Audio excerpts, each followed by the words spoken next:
This, of course, is cricket at its best. You might be asleep. You might have just woken up. But thanks for watching live from Mildura, Sock TV. And it's the Global Spirit of Cricket Festivale. We're about to start the first game of this Sunday extravaganza. And we'll get right down to business. Peter Walsh and Pat Silcox calling with Darren Creek, our other caller. Michael Kasparovich will be amongst us, of course, the champion Australian fast bowler.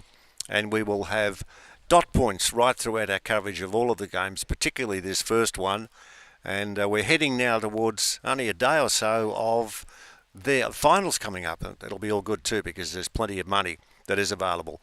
My colleague is Pat Silcox. Good morning, my friend. Morning to you, Walshy, and to our viewers on Sock TV Live, and of course anyone that's consuming through Willow TV as well. We can let you know the status here is that the Sandgropers won the toss and have elected to bowl, Pete, and they did that with great success, of course, on Friday night as we get set for a start here with Stephen Gollan from the Vineyard end.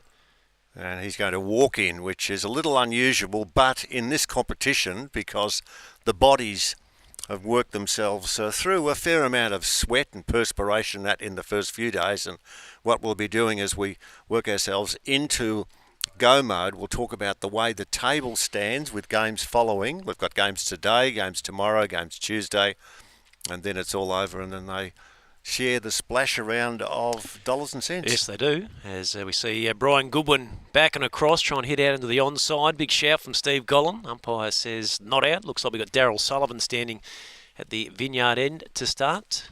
Pleasant conditions Sunday morning here in Mildura, Walshy. Tops of 22 expected, about 16 degrees at the moment. Yes, an attack on some takeaway places throughout the day, I'd suggest. As this ball is hit hard down the ground. Good shot. Clean contact. Almost hit the six sign, but it was rolling. Does that still help? Well, I don't know. It was the pole and not the actual round sign, as it says, hit me for six. So, yeah, we'll have to divert back to the hierarchy for a ruling on that one. But didn't miss it by much, did he? No, he hit it very cleanly. No wicket for 5. With Belsack and Goodwin at the crease. We'll go through the teams at the end of this over. We've got 3 to go before the end of the first. This one is tapped away defensively out to short cover, and they'll get through for a single. We've got 2 teams that are rolling along nicely. The RJR All-Stars, 4 games, and they've won each one. EV2 Cricket have won 3 from 3. They're the 2 breakaway teams, but things can happen. Certainly can. As Gollan throws it up outside the off stump, and Wyeth did well to probably get hands to it in the end. It was firmly struck, wasn't it? Wyeth just inside the ring there, fielding in the covers, and there's no run scored there. So none for 7, almost through the end of the first over here. Jared Wyeth, the captain, barking orders now as this ball has worked away on the onside, just patted down, and there's no run. Billy Baby is out there. I said, how you travelling, Billy? He said, it's okay, I'm doing all right. And he's looking forward to throwing his arms around it and throwing his body around and throwing out some anecdotes to anyone who wants to pop up and say, excuse me, can we do a selfie? I think he's the sort of guy who understands his popularity. Yep. There's in no way is he aggressive about it or, I'm superstar. He's a cricketer and he knows that when he's out there, people want to see him perform at the highest level. And that's what this competition is. It's the highest level. 1 over down, none for 7, Belsack 2 and Goodwin 5. Peter Walsh joined in our commentary box by Pat Silcox, and we'll have a representative from the Territory Blazers very shortly. Or Blasters, I should say. Looks like it's going to be Robbie Nichols who's going to take the new ball from the Deakin Avenue end. Bowled a pretty slippery spell Friday evening, so his confidence will certainly be back up and about. Had a chance to catch up with Jamie Lee yesterday. Yeah. And, of course, if you were not across what was going on, he was. He hit a 6 off the last ball he faced, and that score carted him over the 100 mark. And he was so chuffed about it. He said he did a flat start to the tournament. We got run out in the first over in the first game, didn't he? But, oh, boy, was he pleased now. No wicket for 7 at the start of the second over. That ball wide outside the leg stump. The attempt to drag it away on the onside. No contact. And there's no run. And you've got a plethora of stats, mate. I don't know what you've been doing now. I know your wife's away supervising the children. Yep. And you've jumped onto the stats and you've come up with some rippers, particularly the batting and the bowling, and what we've been able to see, and hopefully bring the voices to those that are watching and listening to our coverage, as this ball is again outside the leg stump and it's pulled away out towards forward mid-wicket.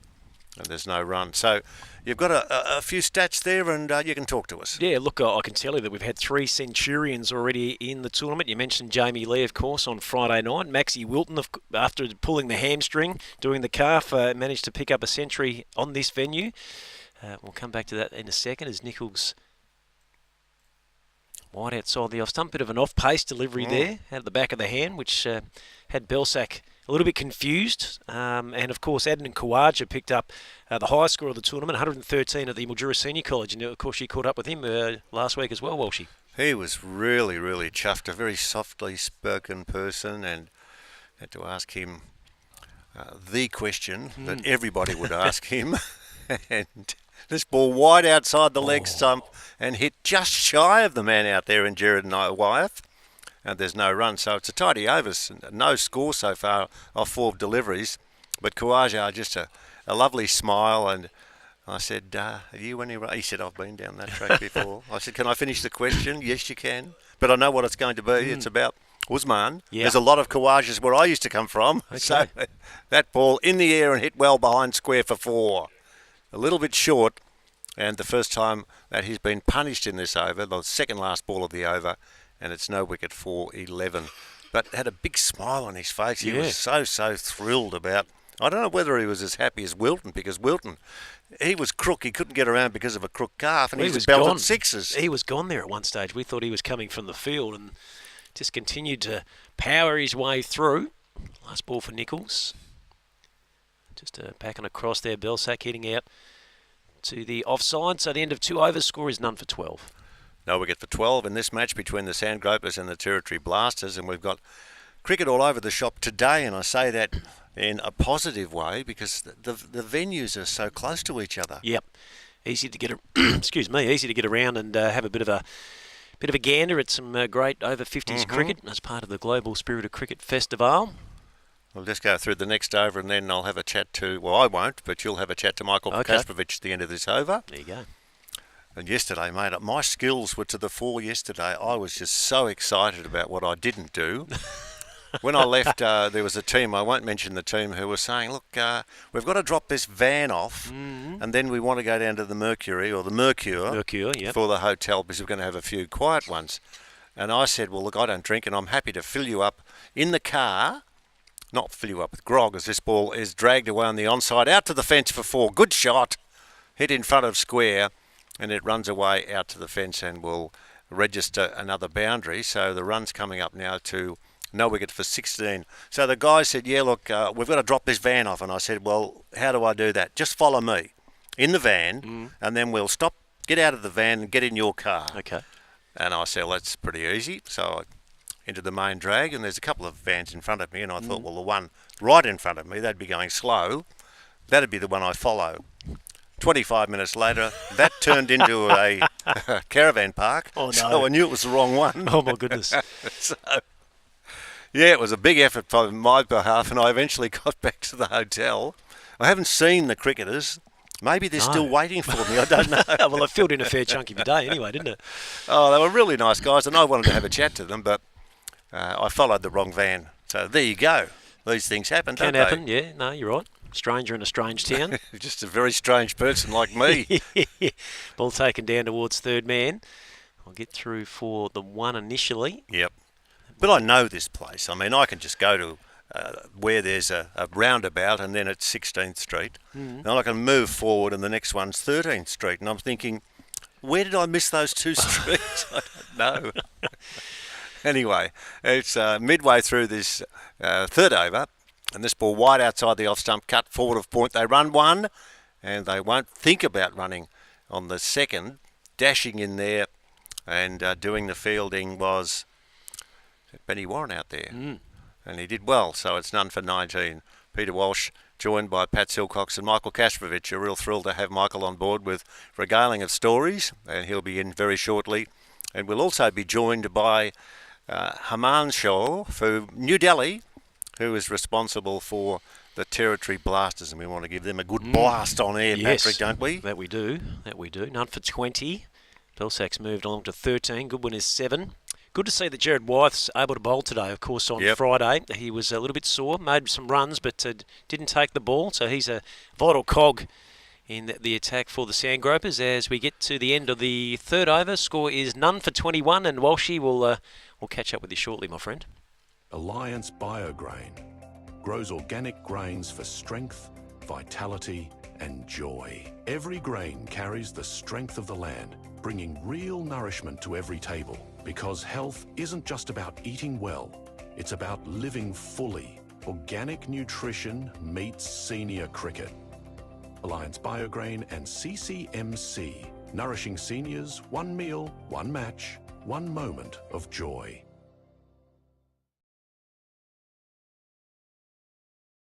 And we're back live at the Mildura Sporting Precinct. Bright and sunny Sunday morning. Robbie Nichols, left arm over the wicket. Pushing that one a little bit wide and through to the keeper will be signalled by Billy Bowden. Peter Walsh, Pat Silcox, Michael Kasperich. Great to have you back in after a rather enjoyable Saturday spent with friends, I would say. It was a great day yesterday, I've got to say. Not only the fact we're here in Mildura, but happened to be watching my Brisbane Lions winning the AFL Premiership. Straight on the attack from ball one. I love it. As Nichols this time just sprays it down the leg side. It's going to beat keeper Ant Baranka and go away for 4. So pretty solid start this from the Territory Blasters. They'll move now to number 26. So it was a great day Saturday. Obviously we're in Victoria, and so with the AFL and all the attention, but I was set up pretty well because I was. You're multi-screening. Well, I was. I had the Wallabies Yes. playing the All Blacks in the Bledisloe. It was a tight game. We ended up losing that. But that was watching that there, and also the AFL on the other screen, and a beer in my hand.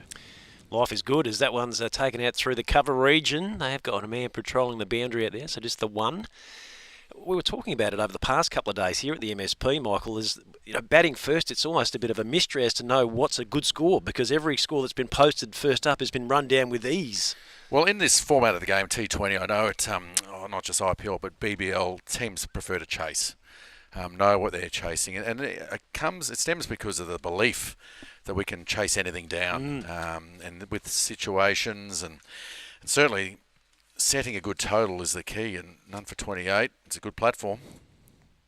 It's this one down the leg side. No leg guard or pad on that, so we will look at that very shortly as Peter Walsh just passed me some information, and we'll have a representative from the Territory Blasters on the microphone with us in the next few moments, so looking forward to that. As Robbie Nichols again. I just pumped I cursed another one, Casper, because I pumped him up as I thought he bowled a really good stint Friday evening. And, of course, prior to that in the morning, he was not great. And he hasn't started well. He's bowled 4 wides in this over. Yeah, a little bit of just that direction, which is sometimes happens. But it's pretty crucial, isn't it, in this format of the game, the extras. And we've seen games come down to 1 or 2 runs even. And you sit back and it's all those controllables. And this time he's come around the wicket and he's fired it way outside the off stump. I was actually going to applaud the fact that he has tried to change it up because he didn't do that early on Friday, but it's just not going his way at the moment. No, I suppose, and it's not so much it's swinging or anything like that. But anyway, I'm sure that he's right. We've seen it. He's been able to do that, but I think even just being a left armer and medium pace, there's variation there in itself. This time it's down the leg side, so that will bring up his... Is that his 6th wide of the over? I'm just waiting for the update on the card there. Wow, there you go. None for 16. So none for 32 was the score. We've only had 1 legal delivery of the first over. Do we getting... I don't know. I'm not sure about the pay structure here. Is it, it's being a Sunday, of course. Is it time and a half? We'd hope so, wouldn't you? I'm going for extra time. I'm going for double. Here's Nichols. This time he's bowling a legal ball, which is tucked around the corner. They'll get through for 1. They'll potentially get 2 there as Gollan retrieves. No, I think they've just picked up the single. So nice work from Stevie Gollan. None for 33. Yeah, I talked about the platform, describing it like that. Really, by not losing a wicket, you just want to set that stage, if you like, for your other lower order batters or the other batters coming in to just get in there and smash them. Ball's outside the off stump. It's commanded down the ground. They've got men on the ring on the offside, so they'll just keep it to a single. And I think as far as totals, we've seen that with a few of the games of teams chasing, even chasing, almost 180 down. I think one of the games the other day was at the AV2. Yep. Cricket. They chased down 180 in the 15th over. Yeah, did it comfortably, didn't they? So you can score big. That one's just taken a pat on the way through, beating the keeper Barranca, and away it goes again for 4. So this has been an over of high profit for the Blasters. We've run out of space on our monitor to keep the runs per ball count there, Casper. Lucky we got Billy Bowden counting him up the other end, though. Keeping him up. It's, do you reckon he uses the stones, or he's got actually the counter? It looks like he's got some sort of device there, yeah. Is there? Maybe a smart watch. That'd be right up technology, his alley. perhaps. Yep. He's forever setting the trend. That one's a good one outside the off stump and going through to the keeper. So I reckon we've got one more ball, fingers crossed, of this, the 4th over. Score is none for 38, so the run rate's almost up around that 10 mark, which is good going, isn't it, in the first 6? And I think that's where, you want to set, you're looking at a start like this and you are eyeing off, 200. You want to be setting that, making it hard for the opposition. Nichols finishes off solidly, so the end of 4, none for 38. I might slip out for a short break, and Casper, I think you'll stay maybe for one more, and Peter Walsh will join you shortly.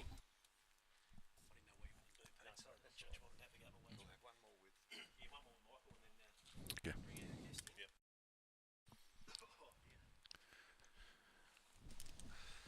Thanks for the quick shuffle around.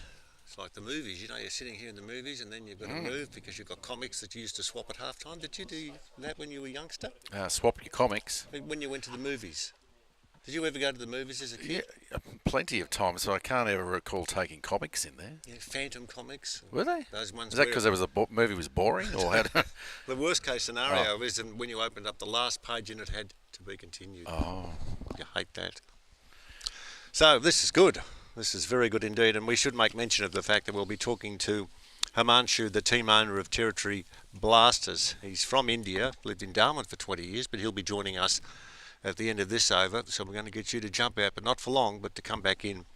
And also the opportunity of changing over and doing some weird things. We don't do weird things, but Cheeky's coming in to have a chat after we get through what we did say we'd be doing, and that is the ownership of these teams and people that have the responsibility and also the excitement that, not as players but as owners, that they can look how their team is progressing. This ball is outside the off stump and it's hit on the ground to first slip. No chance of any catch or anything. It was hit straight into the ground and the score stays at none for 39. I love the concept. Of course, we've got the IPL with millions of dollars being spent on teams and ownership. But when you just look at this form, for Masters, for people that are passionate about their cricket, they love it, all that being involved in the setup here. I know there was a draft for the players as well. I love it. And even in the last couple of days, I've got to say, Walshy is meeting so many people, the guys having a chat, talking about it. And I love the way that cricket, if you like, and sport in many ways, it's a destination. It is. Now this destination for the ball is straight back over the bowler's head and caught. Hit high, a lusty blow down the ground, but the catch is taken, and that's a big one. 1 for 39 with one ball remaining in this over. Hit pretty, it looked like there was good contact, but then straight up in the air, and Lee was the one who ran around and took the catch. So Brian Goodwin, unfortunately, had to go there looking for that big shot. Enjoy Wine, Char, Grill and Bar. I was in there yesterday, actually, watching the AFL final. All day? Much of the afternoon, anyhow. But yeah, looking to just go long there, but good safe set of hands down there, which will come in pretty handy. Very much so. Double change at the end of this over. This is a replay, and it was hit well, strong and lustily, but straight to Lee, who had a good day with the bat, had a wonderful day with the last ball that he faced, smacked to 6 and ticked over the 100 mark. We caught up with him yesterday, and we might be able to slide that in at some stage. But very, very excited. He was, because they had to work out how many balls to go. Don't hit a 2 now, because that means I won't be able to get back to the strike, and it was perfectly done. Yeah. Just incidentally, Brian Goodwin, his brother, Murray Goodwin. Oh, okay, yes. Actually played cricket for Western Australia. Yes. For many years. I know Murray, Muzz, very well, actually. Yep. Yeah, so he was telling me too, Brian, that so Murray and his other brothers were actually, one brother's paid for everyone to go over and watch golf in the US. Oh, really? Tournament. But Brian chose to be in Mildura. He had the choice to actually go with his brothers overseas and do the golf and in the US and New York and all the rest of that. But he said, no, I'd rather be in Mildura. Well, it's a big call. With my Territory Blaster mates. All right, well, we'll get some more of the blasting news from Himanshu, the team owner, at the end of this over. He'll be popping in to say hello. Yesterday, when the football was on, and of course, the Brisbane Lions in the AFL had a win by 47 points in the last quarter.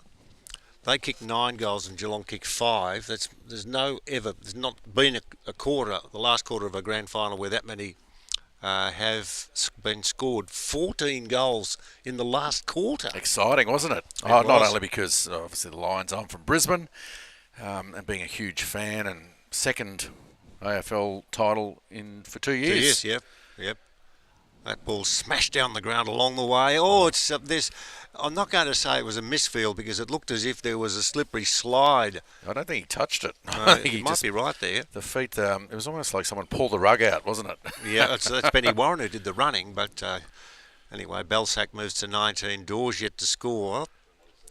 And it's 1 for 41. Now, we're allowed to, and I've been given authority by Anthony Telfer, to give plugs to those that would like to get plugs, and that's what we'll be doing with Himanshu, the team owner of the Territory Blasters, in a few dot balls to go or whatever.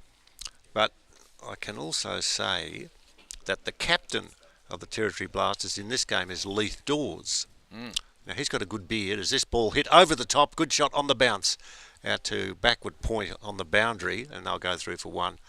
He and his lovely wife travel around in a Winnebago.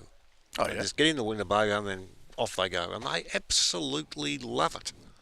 It's a big effort, but they do have a lot of fun. 1 ball remaining in this over. I'm just going to bring up, was it Ron Burgundy in Anchorman? He had a Winnebago. Remember that one? When they travel around? I'm not sure he's got I don't think he plays cricket, but still.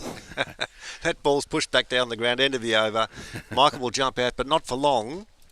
Michael will jump out very shortly. 1 for 42 here in Mildura.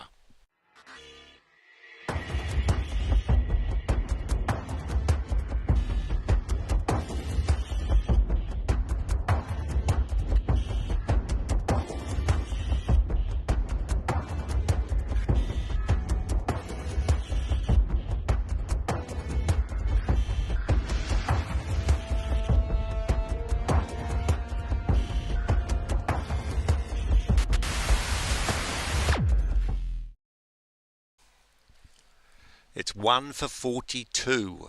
Belsac is 20. Dawes yet to score. He's the man at the non-striker's end with the beard. 1 for 42. Partnership, slow and steady at the moment. We've got run rate of 7. And we'll just see how we go, because we've got some time to talk to Himanshu, who's the team owner of the Territory Blasters. Thank you, my friend, for calling up and saying hello. Thank you, Walshy. Thank you for having us. Well, I'm thrilled that you're here and enjoying yourself too. We're from India, and I'm just wondering about how you got involved in taking over the ownership. So it was, Facebook these days. You make friends through Facebook.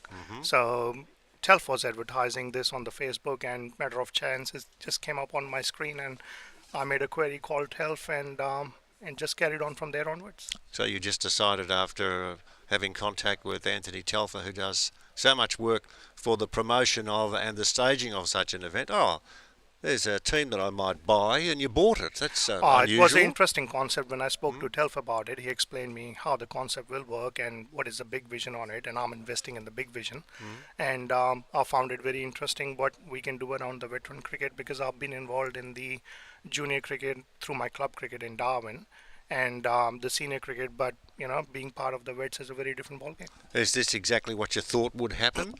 What's unfolding in front of our very eyes now, with the score at 1 for 45, Balzac 23, and Dawes yet to score? Right, what I can tell you is you don't underestimate the veteran cricket. You never know which one will turn around and make a big 100 over there. No. And what do you like as a supporter? You're an owner, so there's a feeling of let's be very competitive. You want to work hard for those dollars. But are you nice and gentle and passive as a supporter, or are you a typical Indian who will get very, very involved vocally? Would you? See, cricket is in the blood. It's a passion. Can't deny that. But at the same time, you got to respect the boys in the field. They're giving their best over there. Yep. And as I told Leith, who's the captain for the team, that mate, whatever happens, I'm out on the boundary line. It's your team. You take charge, and I respect every decision you're going to make out of it. So no matter we win, we lose, we are there as a one unit.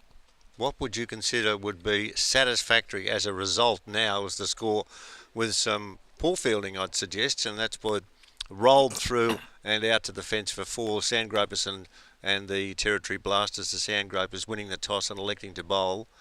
And the score's 1 for 49 off 7 overs. I've got Himanshu, the team owner of Territory Blasters, lived in Darwin for 20 years, but he's from India, and he's sitting beside yours truly, Peter Walsh, as we call this game from Mildura.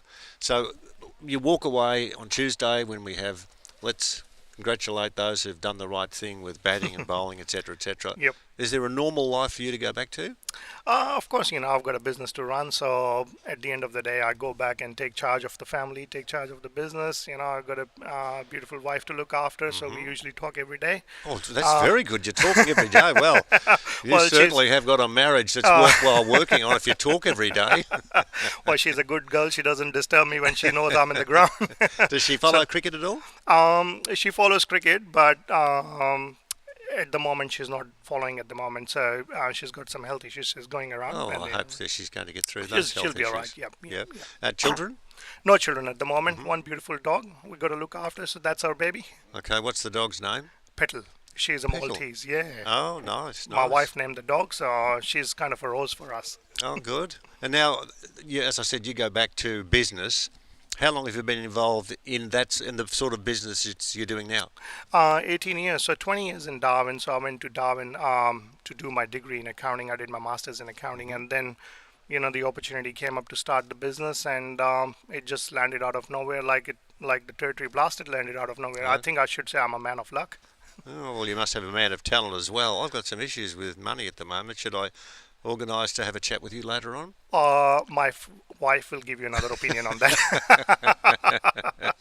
Now, how did you get all the team together? That's the important thing, to be able to say, right, we want to get a reasonable team together. How'd you do that? So again, as I said, it's my first year with the Vets, so I don't know most of the players before this time. So Leith was my first contact, and I've known Mick Hancock for last 4 years because he's a vice captain, and he used to be the coach for Nightcliff Cricket Club in Darwin, and I've umpired Darwin Premier Grade Cricket for last 15 years. Oh, have you? Yeah, so I'm part of Cricket Australia Nationals as well. I've done under 19 Nationals twice. And so I've known Mick Hancock from there. So I contacted Mick, and he was part of the team last year with the previous owner, with Leith.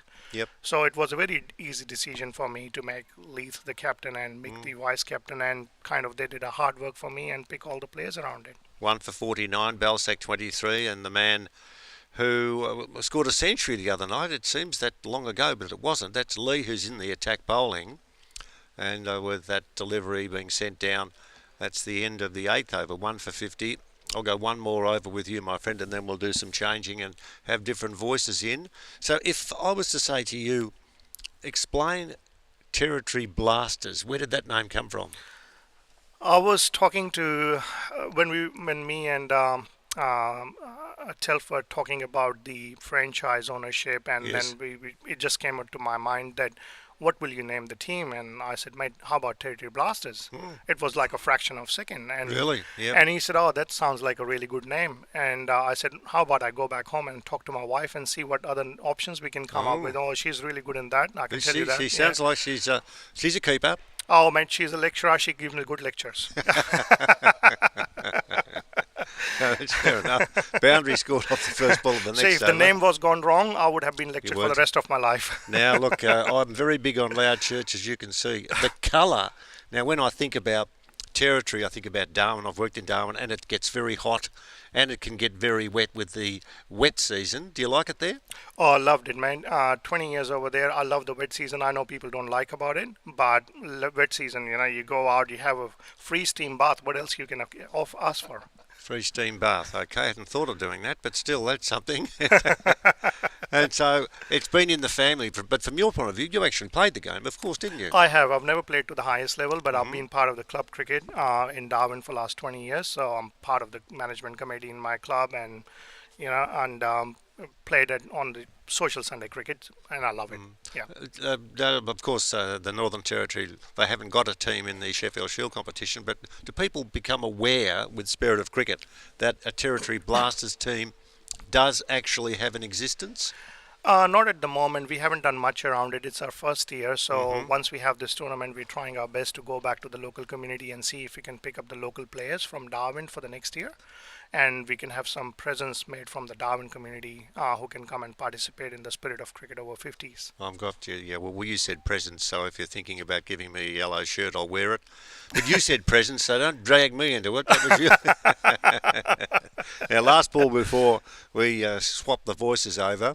Thank you for coming up and saying Thank hello. you for having us, mate. No, it's a real thrill because we're getting not just the players who we're talking to, but those, of course, who are involved, as you are. And this Himanshu, the team owner of the Territory Blasters from India, lives in Darwin or did Darwin for 20 years. Thanks for calling in and saying hello and all the very best. Thank you, mate. Cheers.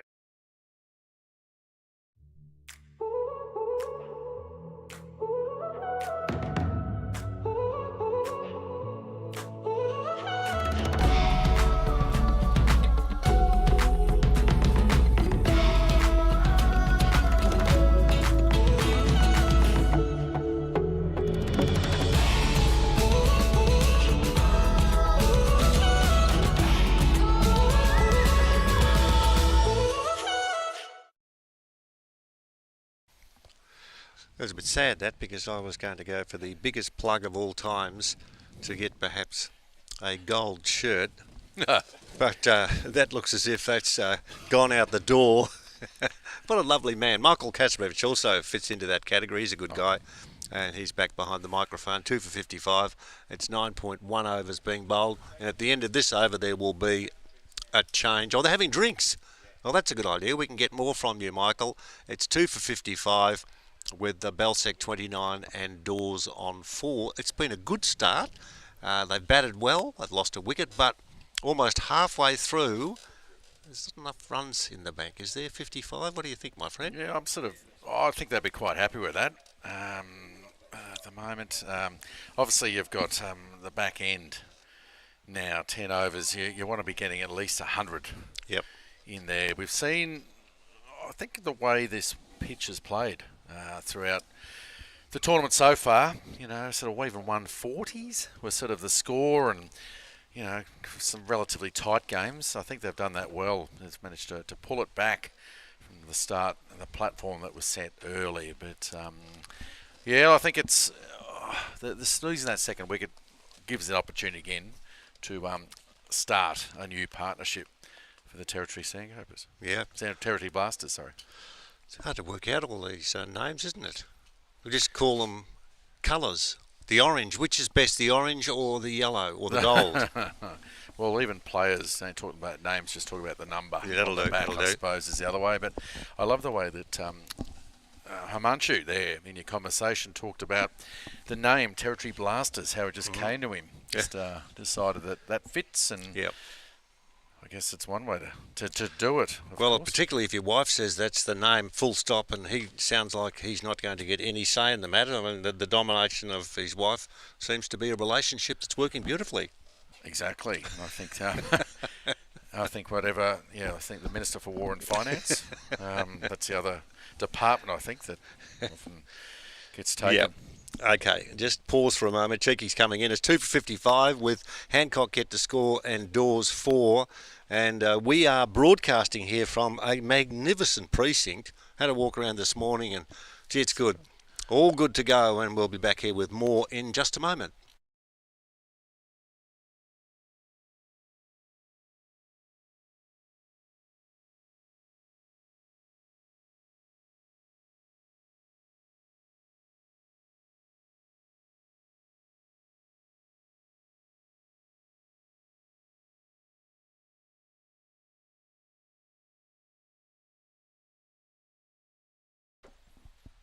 Good morning, Casper. It's nice to get back on the reins here. Yes, Cheeky, good to see you. As Lee just took a very good breakthrough there, putting Belsack back off the ground, because he's a very attacking batsman, and he certainly was the one who could get this run rate right up. He certainly did that, but yeah, this being the 10th over, got to push on from here. Lee comes in and just puts a full one. It was just dropped away for a single. Yeah, look, I know Walshy was talking about the precinct, talking about this setup here. Oh, I look so impressed. I think, travelled the world, if you like, around playing cricket, wonderful places. But just first chance to be here in Mildura, this is outstanding. As Lee comes in around the wicket, and it's just pushed down to mid-off. I'll tell you why it's outstanding. Not only the facilities here are great, the conditions and all that, but what about this? They've actually got the other events here.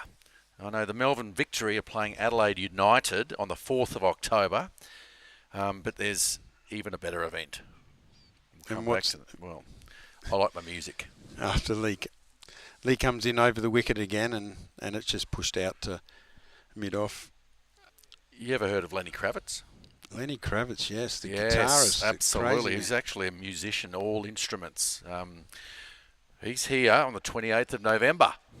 Leader Dawes, and Dawes tries to push it through a little bit harder, but doesn't manage to get it past mid-off. And the reason why I want to bring that up, he's here with I think it's called the Blue Electric Light Tour, but I actually saw Lenny Kravitz at the Hammersmith Arena in London. It was exceptional. 2005, during that Ashes tour, at one stage, it was one of the activities you get to do sort of outside, not just sitting in your room and thinking about cricket and all the rest of it, getting out and about, and it was sensational. He played every instrument, not just the lead guitar. He had to go on the drums, he had to go on everything from bass to right through. Oh, he can obviously sing too, but he was just the coolest bloke ever. And I think that's going to be great for Mildura, that Lenny Kravitz, one of the coolest, best musicians in the world, possibly ever. Yeah, I'd love to see what kind of crowd that they would pull here, but as you say, it's such a fantastic precinct here that they could easily pack in 4,000 or 5,000 quite easily. Easy. I'll tell you what else is going to be pretty awesome about it. The special guest is the band Jet. Jet, yeah, they like to rock and roll. As we've just reached the halfway mark of the T20, of the 10 over mark, and they've taken the score to 259 after 10 overs. So we hopefully will see a little bit of hitting here in the second half if they want to put up a good competitive score against these Sandgropers, who have got some very strong batsmen. Yeah, they certainly do. They've shown that throughout the tournament so far. Hamney comes in with his left armers and just dropping it on the spot, and gets an inside edge down to fine leg. Well, what I like about this too, the way that the Sandgropers, they understand their game, what they're doing here, and just taking the pace off the ball. It's harder to, the ball's not coming on. So as a batsman, you have to really force it. Not easy to do. And when we sort of talked about totals, look, I know the Wasp has it at about 150, and I think that would be a good get from here. Wickets in hand, of course, but it's always hard just to start, playing your shots and really start smacking it when you first come in. As Hamney comes back in again with his left armers, puts it again right in that little spot. But you say that, and what I understand of Hancock and Dawes that are out there, that they are the type of batsmen that just push around for their singles. So it might suit them as such, but it's not necessarily going to build the runs up. No, and I know that 6 and over isn't going to be really enough, I don't think. You need that at least single boundary in the over from somewhere. As Hamlin comes back in, and Dawes does tries to hit it a bit more aggressive and gets it down to the guy on the boundary at forward cover. Yeah, had a little bit of width there, that last one. But as we say, there's 5 runs of this over.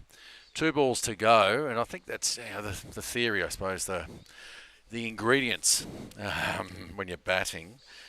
You love to get that early boundary, and then throw in 4 or 5 singles around that. Way to go, but see how they go here. See how they can finish off for these last 2. Yeah, Hamlin comes back in and again just puts it in the same spot, which he has each time.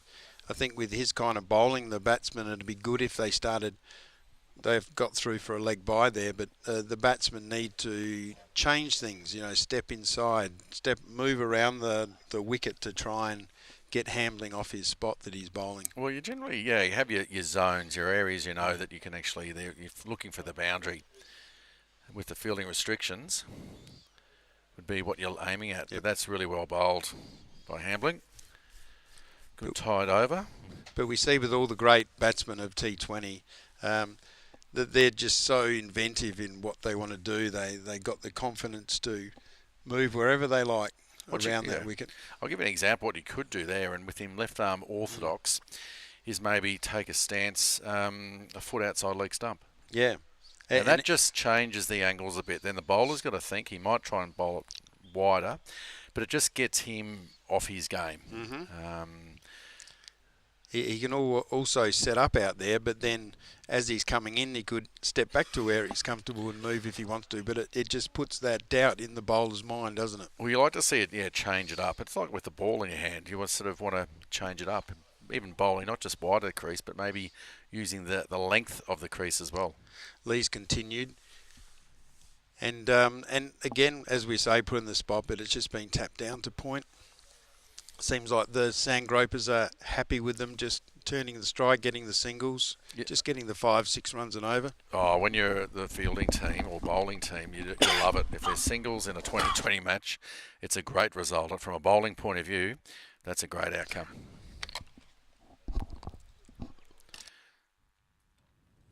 Lee's on again.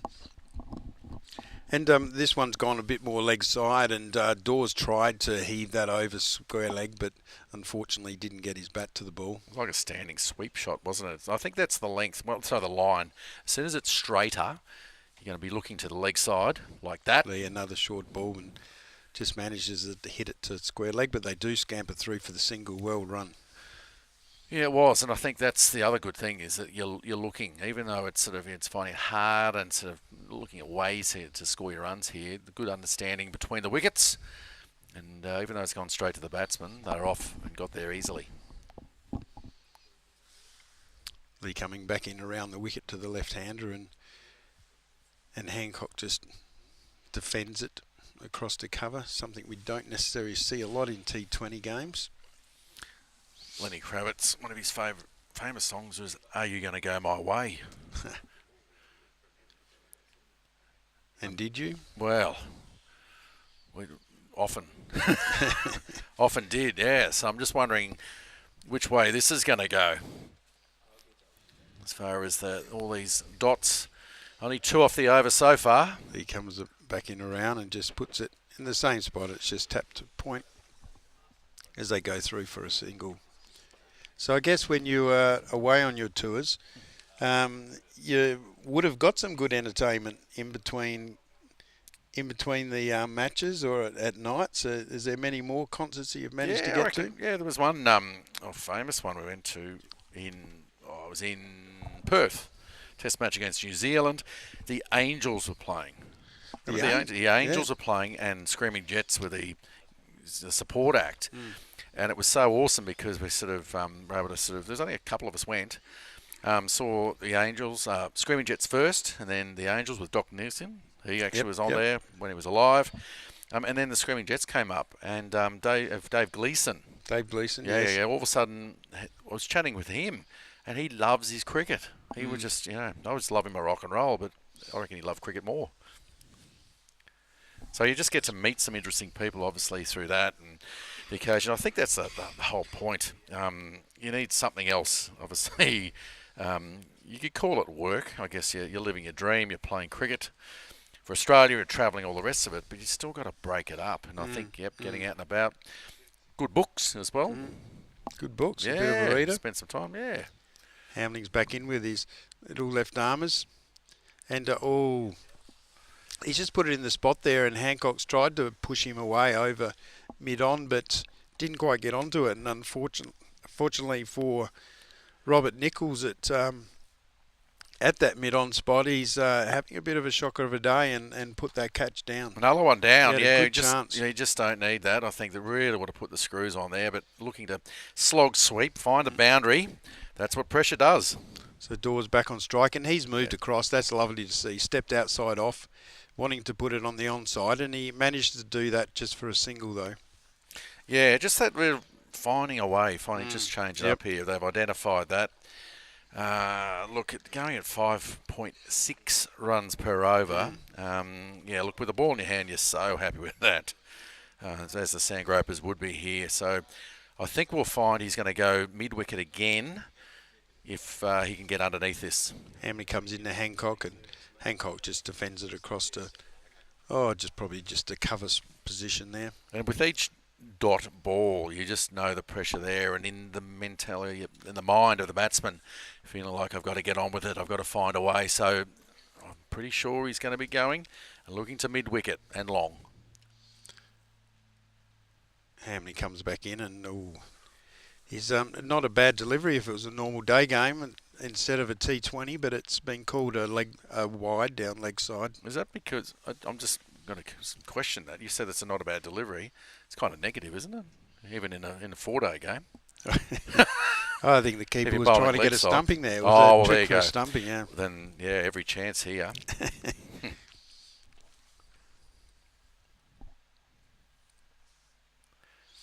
As it Hamley's come in again now, and Hancock's just driven it to mid-off. Good bit of feeling there too, and just either side of the player. He could have got a couple more runs there, but just the single. 4 off the over, including the wide. What has Dawes got for us? A little something special, I hopefully reckon. he starts moving around the crease a bit more, and Hamling's coming in for his last ball, and Dawes has just driven it down to mid-off. That's really well bowled again. Another great over. 73 for 2.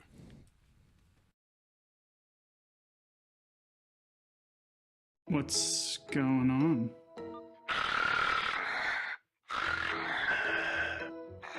That's you. What do you expect me to do about it? It's time. It's time to see my mates at CPAP Direct. They help me get my sleep apnea sorted, and they offer good old-fashioned customer service and support. CPAP Direct not only have the latest technology in sleep testing, CPAP machines and masks, they can help you too. You can leave the mask on. What? And we're back at the Mildura Sporting Precinct Sunday morning as we continue on our journey with the Global Spirit of Cricket Festivale. And we've got one game underway here at the moment at the Mildura Sporting Precinct. We've got some other great games around the regions. Michael Kasparich is with me, Pat Silcox, and after this delivery, Casper, as we see Dawes swinging lustily out to the onside and picking up a much-needed boundary. Score 2 for 77 here, but what can you tell us with some of the other games that are going on around town? Oh, it's other great action, of course. EV2 cricket are playing RJR All-Stars. EV2 cricket 69 for 3 in the 12th over. We've got... and also the Phoenix Firebirds are playing the Tara Taverners. 79 for 3 they are after their 12. So all sort of very similar scores right around the grounds here. But was just a little bit slow getting going after the day off yesterday, as Dawes looking to cash in. Ball that was angled down the leg side. Didn't make contact. Thunders into his pad. Goes down towards the man at third man on the boundary. They'll pick up a single. There's another game too, I reckon, there, There Michael. is, yes, the Lightning Storm are 4 for 69 in the 10th over with the Saxon Kings. So everyone's sort of moderate Yeah. totals. Yeah, so we wait for Hancock here. And unable to make any gain to the score as he misses an opportunity outside of the off stump. Quick look at the card from the game so far here this morning. First man out was Goodwin, caught Leopold Gollan for 8. Score was 39. This time Hancock's able just to run it down towards short third man. They get through for the single. Second wicket fell at 55, and that was Andrew Belsack, who was out bowled Lee for 29. So some tidy bowling all round across the group here. Gollan 1 for 20, so he's powered through his 4-over stint. Lee 1 for 13, who proved to be a revelation, didn't he, in that game on Friday. Hadn't bowled in the tournament. The skipper threw in the ball, and I think he picked up 2 wickets in his first over. Yeah, well, that's exactly what happens here. But I like exactly what they've done here. Sandgropers just sort of slowing it up, making it harder for the batsman with the ball, not coming on quite as quickly to the bat. I mentioned the singles, that you're really happy from the fielding side. Of course, with the singles, and what's working for him is the dot balls, but good over that for the Territory Blasters. They got the boundary off that first ball and then throw a few singles at the end of it, so it was a far better bit of work after 14 overs, 81 for 2. And the big thing for the Sandgropers, Casper, is they've got 5 blokes unavailable from their squad due to injury or illness. So it's a pretty decent effort when you consider what they're putting out at the moment. They're pretty much at maximum capacity. Just got the bare 11 to deal with, really. Was it injury from playing but illness from celebrating? AFL and the Lions win yesterday, you think? Or? Simon Milton's brought a bit of a stomach bug into the tournament and has yet to get on the field. He's really battling. Really? So, yeah, which is a bit sad because Millie's good value. Hopefully he will get a look in over the next day or two. Yeah, absolutely. Let's hope so. Long way to come to not play, isn't it?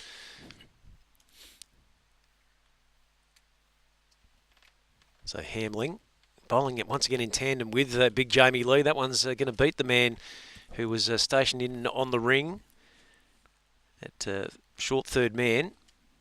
They've got through for at least 2, just waiting to see what the umpire signals there. Looks like they may have even got 3 at the end, so nicely picked off that time by Michael Hancock. Is that the first 3 we've seen? One of very few, yes. They're short boundaries, of course, I'm saying. I'm not suggesting that everyone's moving a little bit slower.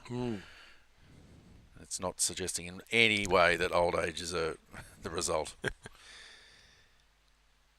Dawes is expansively opening his shoulders, hitting through the offside. He'll beat the man on the ring, pick up another single. What I really love there too is the effort we've seen the whole tournament in the field. The dive full length to the right, not able just to stop it. The desperation. Yep. Of course, there was only 1 run in it, but still, superb effort.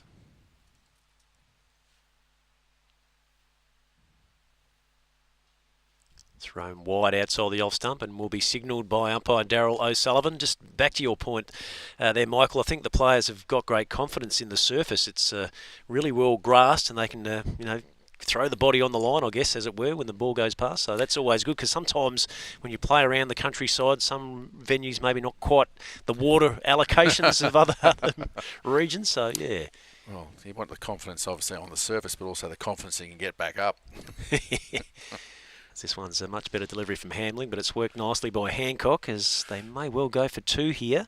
The man comes in from out on the boundary. Looks like just the 1 added to the tally. So 2 for 87 midway through the 15th over. Run rate is an even 6. Gee, they'd love to push it a little bit in excess of that towards the back end, wouldn't they? Well, you look at it too, and they've got wickets in hand, I suppose. So do they start going and have to be pretty soon? Dawes, once again, will turn the strike over. Picks up the single. He looks to be the sheet anchor man, doesn't he? Just trying to rotate the strike.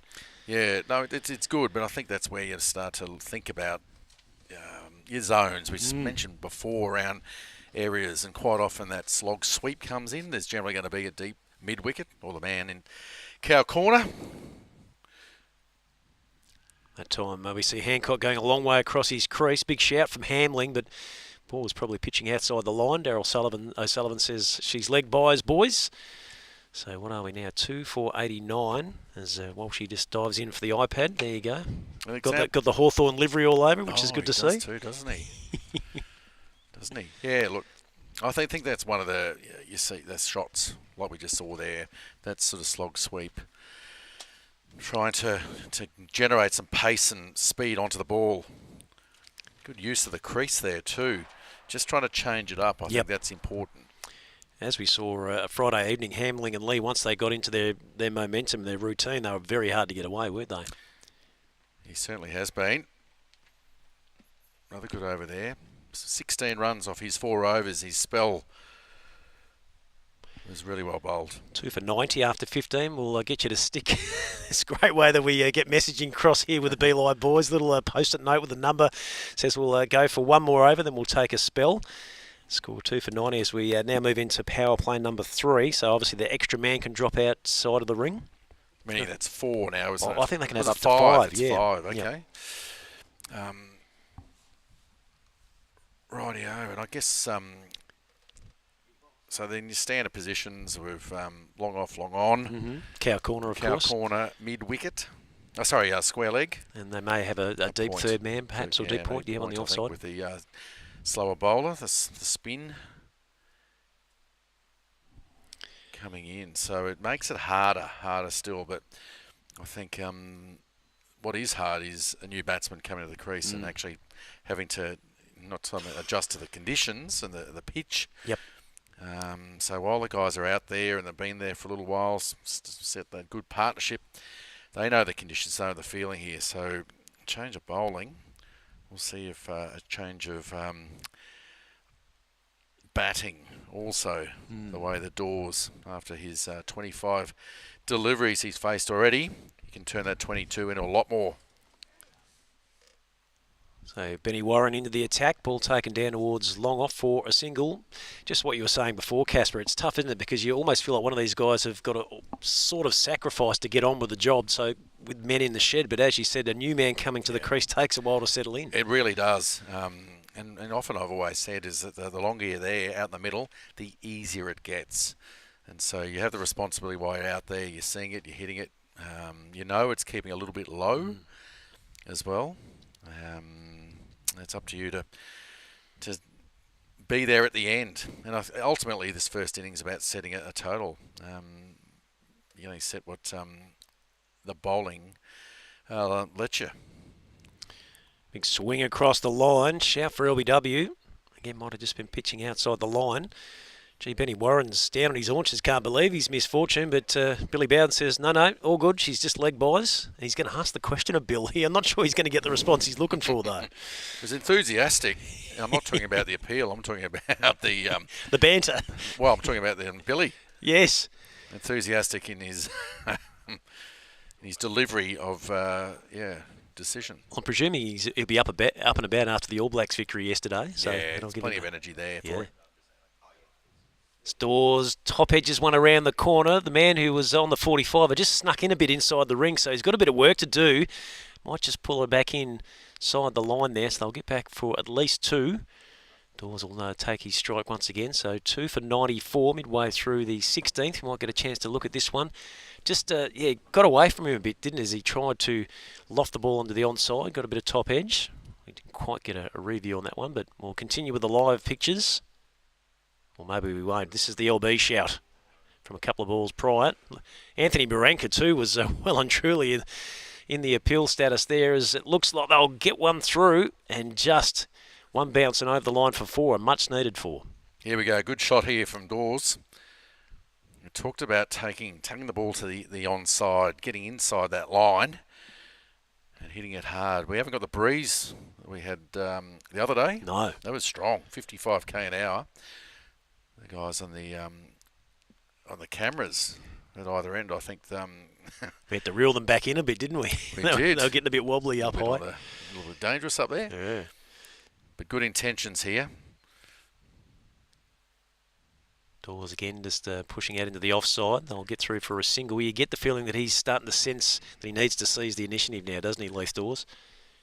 Yeah, that's right. And really well bowled there too. Just seeing, I guess, initially them looking to, that's what they're going to do, look to the leg side. Yep. That slog sweep sort of position is to push it wider.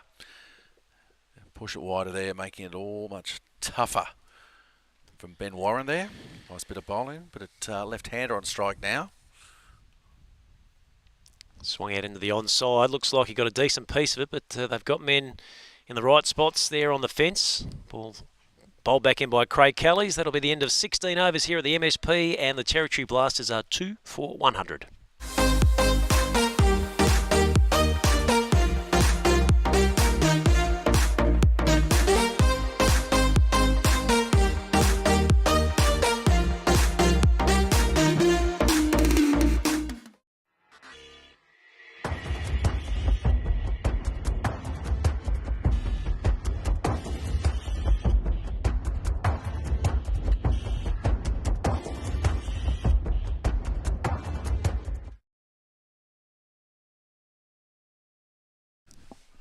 It's 2 for 100, the partnership between Dawes and Hancock, adding 45 runs off 41 deliveries.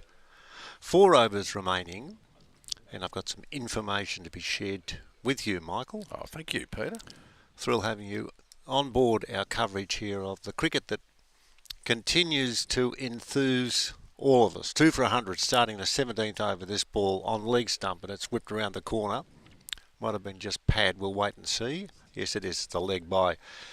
In cricket, cow corner is the informal term for the fielding position on the boundary between deep mid-wicket and long on the batsman's leg side. It earned its name because it was historically a quiet area with a few shots played, making it a safe spot where cows might graze undisturbed on a field. While the name persists, this defensive position is now crucial in modern T20 cricket, cutting off boundaries against the powerful leg side slogs. So it's there to stay, I think, and it pretty much sums up exactly what we're pointing out when it's hit to cow corner. Absolutely. There used to be probably some shade out there too with trees in the day. There's no shade here, Not I'll out tell you. here. Not at all. No, 2 for 102. What do you reckon? 2 for 102, 16.2 overs have been bowled. What's the gettable total? Well, you'd love to see anything over 150 here. We talked about the batsman being in.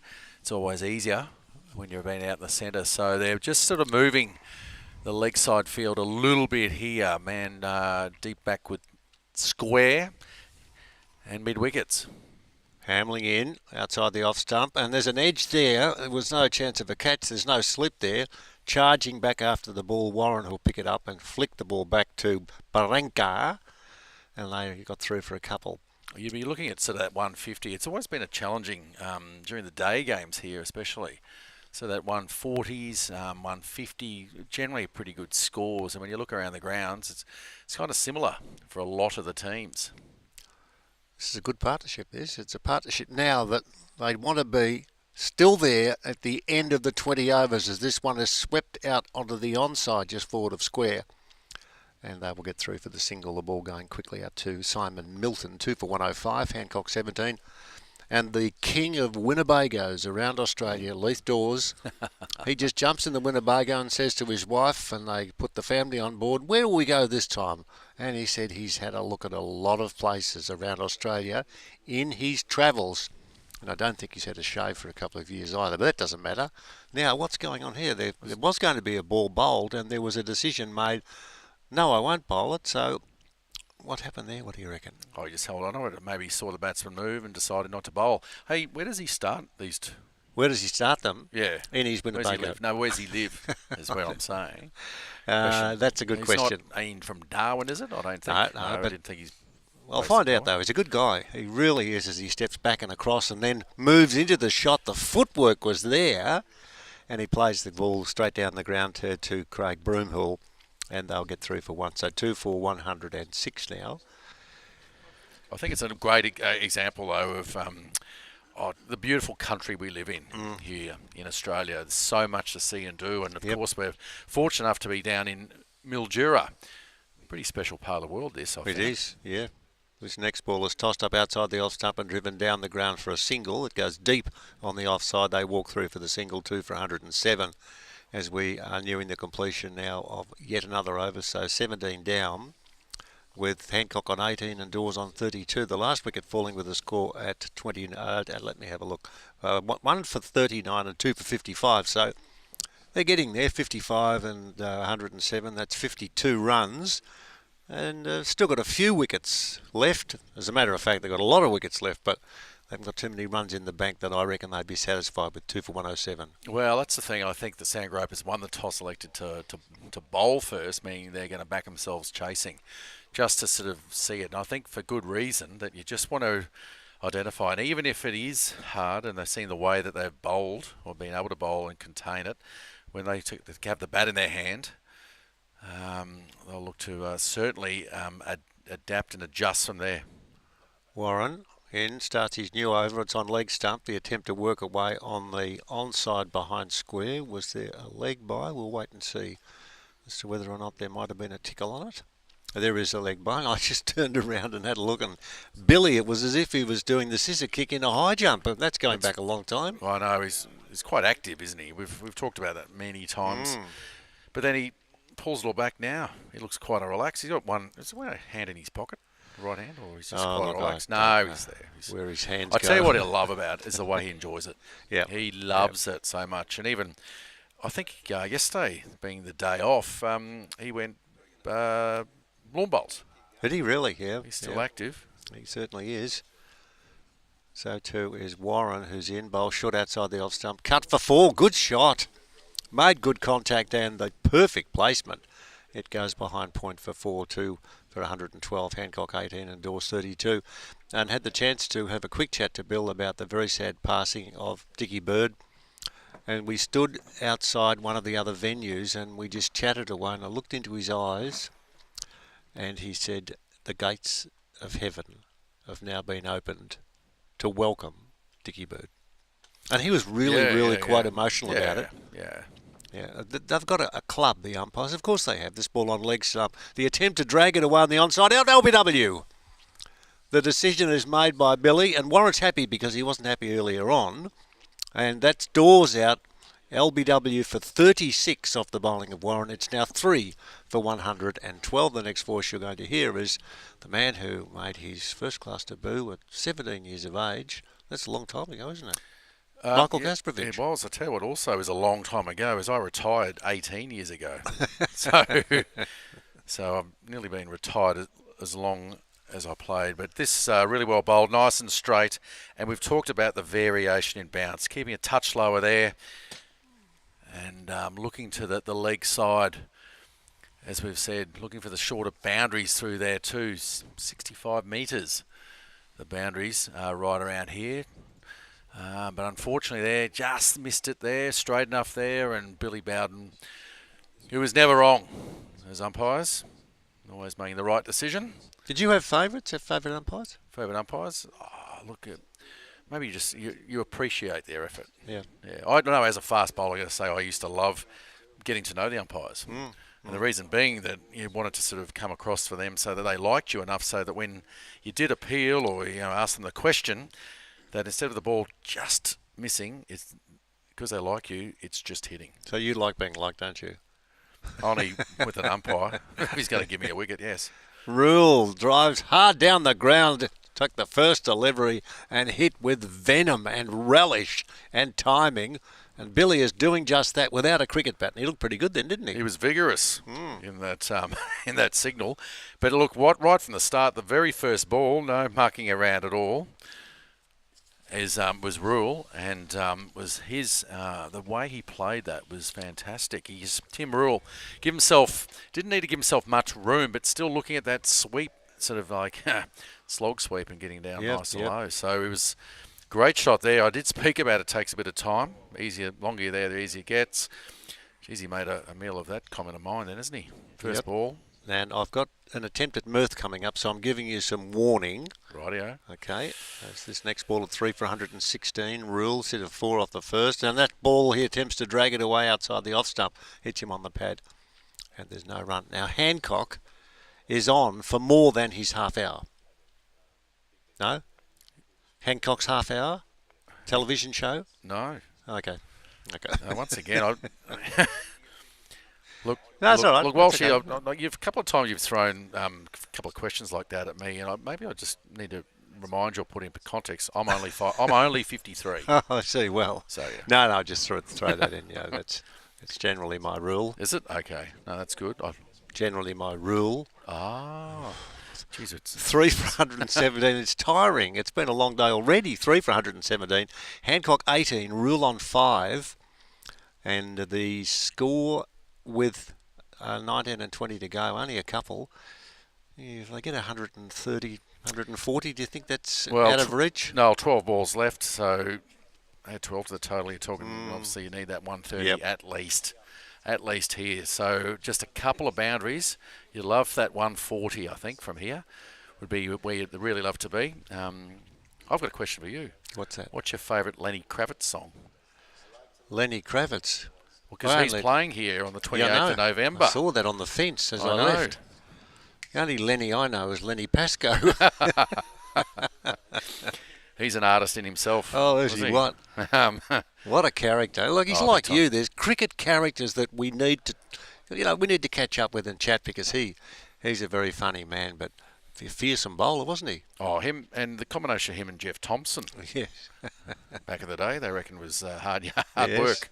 Carlos is in to start a new over and bowls are wide. I'm actually the president of this Lord Taverners, or Taverners. Oh, okay. Queensland. I'm the president up there, and we had a lunch a couple of weeks ago. Jeff Thompson was put forward in our Hall of Fame. Oh, wow. Yep, fantastic. It's a full toss outside leg stump and dragged away out to the backward square leg boundary for 4. A loose ball played with authority, and it's 3 for 121. 18.2 overs have been bowled. Hancock 18, and Rule now moves to 13. Just what they needed. We talked about the boundaries, how important. Talked about what was needed with Jeff Thompson and this lunch, having him there. The family was there. He's in the Hall of Fame. We actually got Len Pascoe up. Oh, did you? So Lenny came to lunch. So I had lunch with Len Pascoe, hence the reason why I'm sharing it with you. And Tomo, surprised, he was there, but loved it.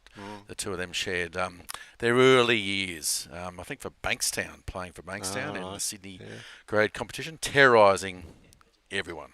Yeah. Well, some good memories there. That ball, the next ball, is off the back foot and punched with authority out towards the boundary. They'll get back to complete 2. Good shot too, no drama at all. It wasn't in the air. 3 for 124, with Rule now with let's say they only got the one. Only got the single. Yeah. So 3 for 123. 18.2 overs to be bowled. One more over after this, and then we will take a break, because it will be the end of 20, and it doesn't look like, Michael Kastrovich, the total is going to climb up to around 140. Well, that's where he's still aiming here. Of course, there is 10 balls. How many boundaries in those 10 balls? Well, at least 3. They'd need at least 3, I'd reckon. That ball hit in the air is going to bounce shy of the man who's just short of where the square leg umpire might be perched, and they're going to go through for 1. Hancock 19, Rule 10. Belsack made 29. He looked all right too, and of course we'll see a little bit more of Jamie Lee. We hope, because he got a ton the other night, the 6 off the last ball. That's outstanding. That was good. Now that ball, the shout for LBW is not out. They'll just jog through for a sharp single. And they're thinking about an extra, because the throw back to the bowler's end wasn't good. And it meant then a bit of a run around. And the running around was provided by Greg Harris. And so with the action replay, let's have a look and see whether the throw was ordinary, or did they get up to protect where the ball was coming back from. This was the appeal. The judge to not be not out. We dare say outside the line, but this is the next delivery. It's just another single. This is just as we're going there. Obviously, we talked about the shape of an over, boundary right at the start. Yep. 1 ball remaining in the second last over here at the Mildura Precinct. 3 for 127. Hancock 19. Rule is on 11. And that ball is where? Here it is. It's going down to the fence for 4. I just picked it up and it's gone down to the fence for 4. So 1 ball remaining here. It's 3 for 131.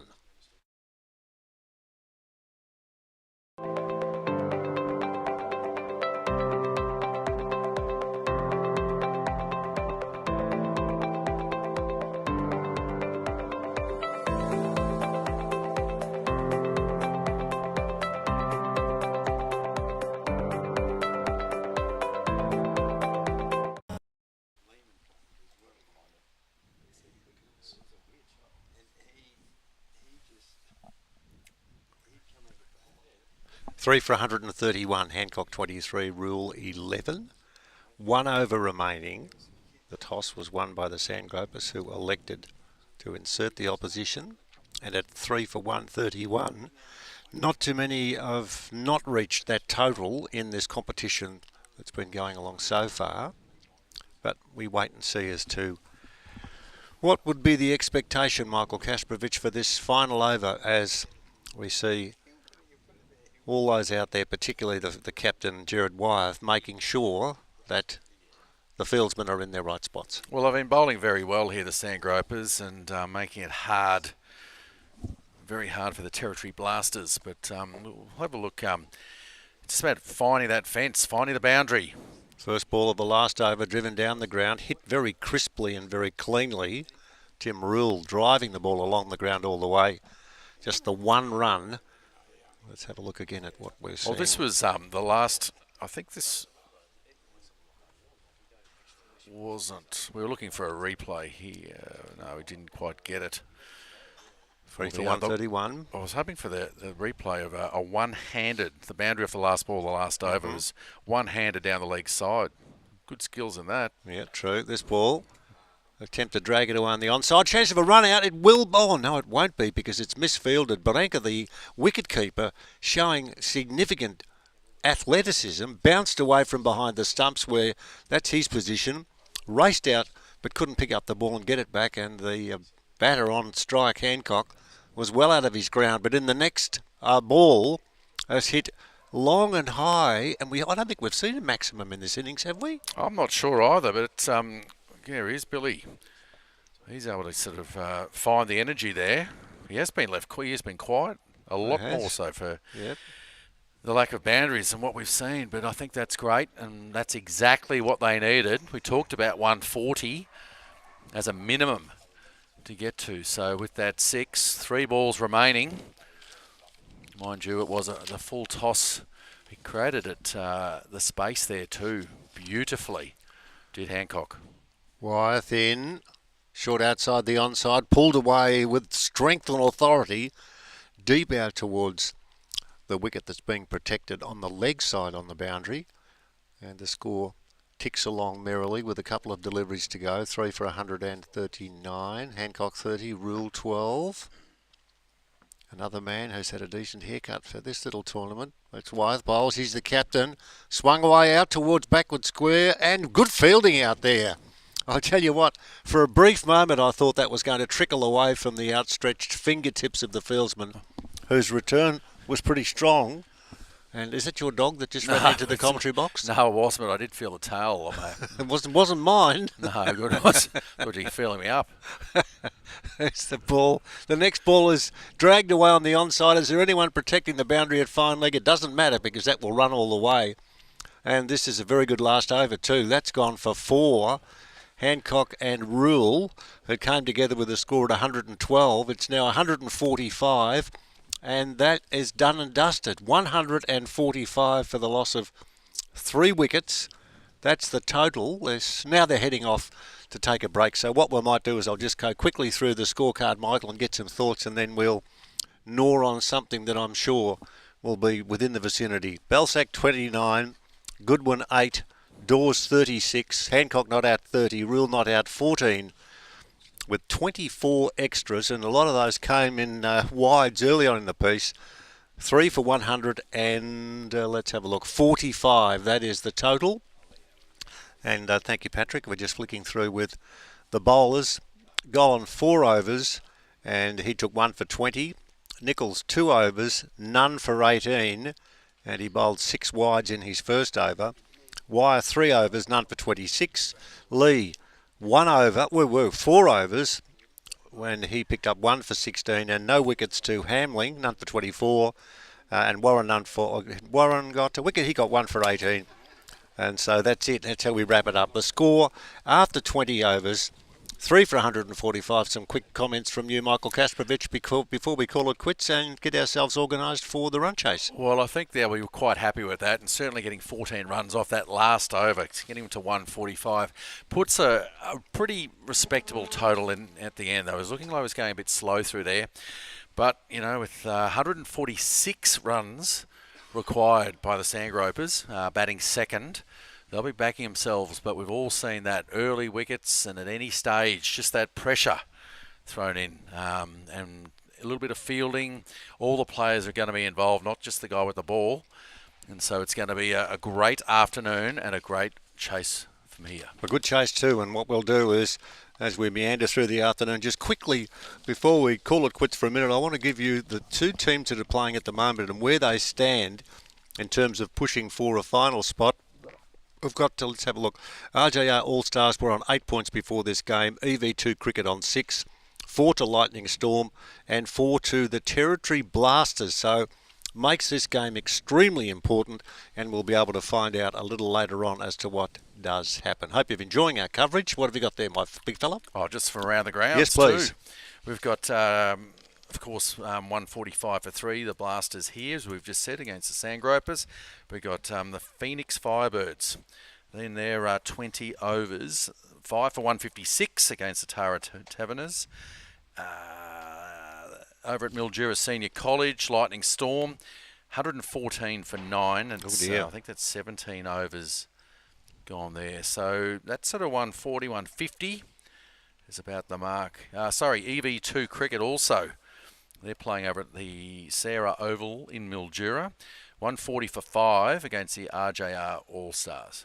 Thank you very much, my friend. That means the ladder is even more squeezed up than we first thought, and we'll give you the details as we meander into the rest of our coverage coming to you in Mildura. Massive coverage of cricket. Hope you're enjoying it too. We're enjoying presenting it to you. Repeating the score in the match that we've been looking at, it was the Sandgropers up against the Territory Blasters, who got to 3 for 145. On behalf of Michael Kasprowicz and the other callers and our TV lads who are working diligently at their trade, that's all for the moment from Mildura.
Alliance Biograin grows organic grains for strength, vitality and joy. Every grain carries the strength of the land, bringing real nourishment to every table. Because health isn't just about eating well, it's about living fully. Organic nutrition meets senior cricket.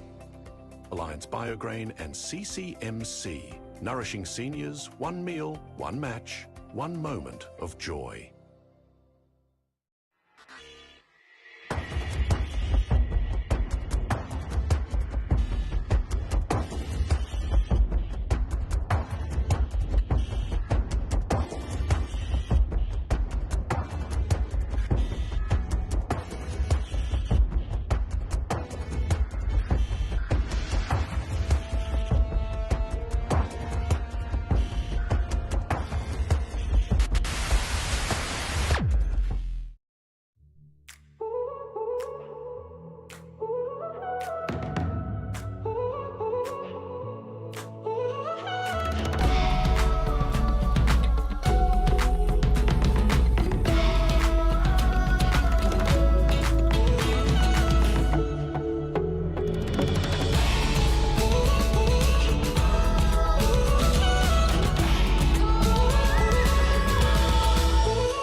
What's going on?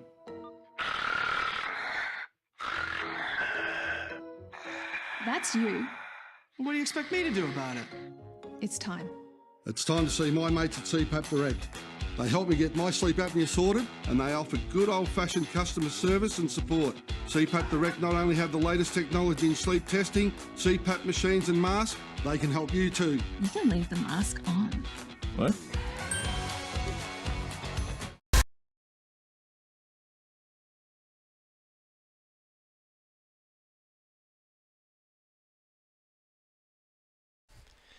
Welcome back to the Mildura Sporting Precinct, Sunday morning.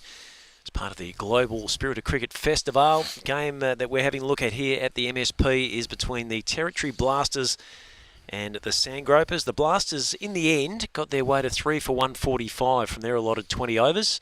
And now's the chance for the West Australians to have a crack at them. Pat Silcox alongside of Darren Cheek, and our openers for the Sandgropers, Jamie Lee, fresh off a century, and Anthony Branca, and it's the left armer Mark Nash to get us underway.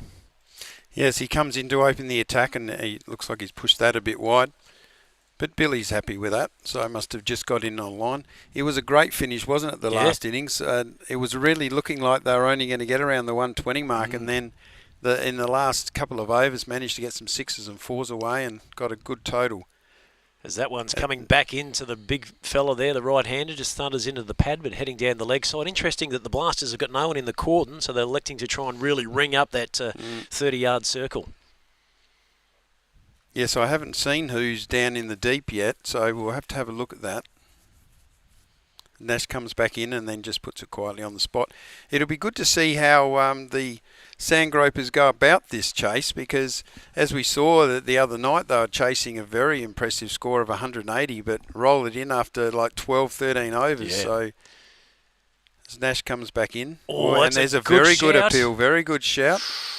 But and a run-out chance was that in the end as well. We'll get another look at that in a moment. Nash, can't believe his misfortune there as Jamie Lee tried to swing him out towards the mid-wicket fence. Let's have a look at this and see how tight this might have been. He went onto the back foot, pitched up. Oh, yes. Yeah. Bit hard to tell on our angle that we can see. But got the experience of Billy Bowden out there. This time it's worked out into the offside by Nash and finds the man sweeping out there on the cover boundary. But, Mark Nash has made a great start here. Just the one run from his opening 5 pills. That's what I say. It'd be interesting, like how the Sandgropers go about it, because sometimes when you're chasing a score like 140, that you can just take it a bit too easy along the way. And take it a bit too easy on that chase and get yourself in a little bit of a pickle if you lose a few wickets. But they need to still play their normal aggressive game. Baranka's digging that one out of the block hole. Right into the block hole. So the end of the first over, just the one run on the board as the Sandgropers set sail in pursuit of that target of 146. They started the competition a little bit slowly, the boys from the west, but they've certainly got some momentum going their way at the moment. Yes, they have. I think that would have to be the lowest. I don't know if we've seen one run off an over so far. Not the first over anyway. Yep, with the fielding restrictions that we seem to have seen 8, 9 and over all the time. So very good start. When we were talking to the manager of the side in the break there, he was okay. He was confident with the 140 that's on the board. He thought that they got the bowlers and the fielders to keep it tight and not let anything through. So who we got here? It's going to be Stephen Rogers to take up this new ball attack for the Blasters. So the requirements there, 145 from 19 overs, 7.63 per over. So again, it looks like they're going to go without a man in the slips and try and really put some pressure on that offside field in the ring. Well, they've got a man there in the gully trying to save the runs going through to third man. Foolish delivery, hit down the ground, and that will get all the way to the boundary for 4. Yeah, he put that nicely. I mean, it was a little bit of a lollipop there for him to put away, but the Territory Blasters have gone with the slow bowling attack from both ends, which can be hard to hit.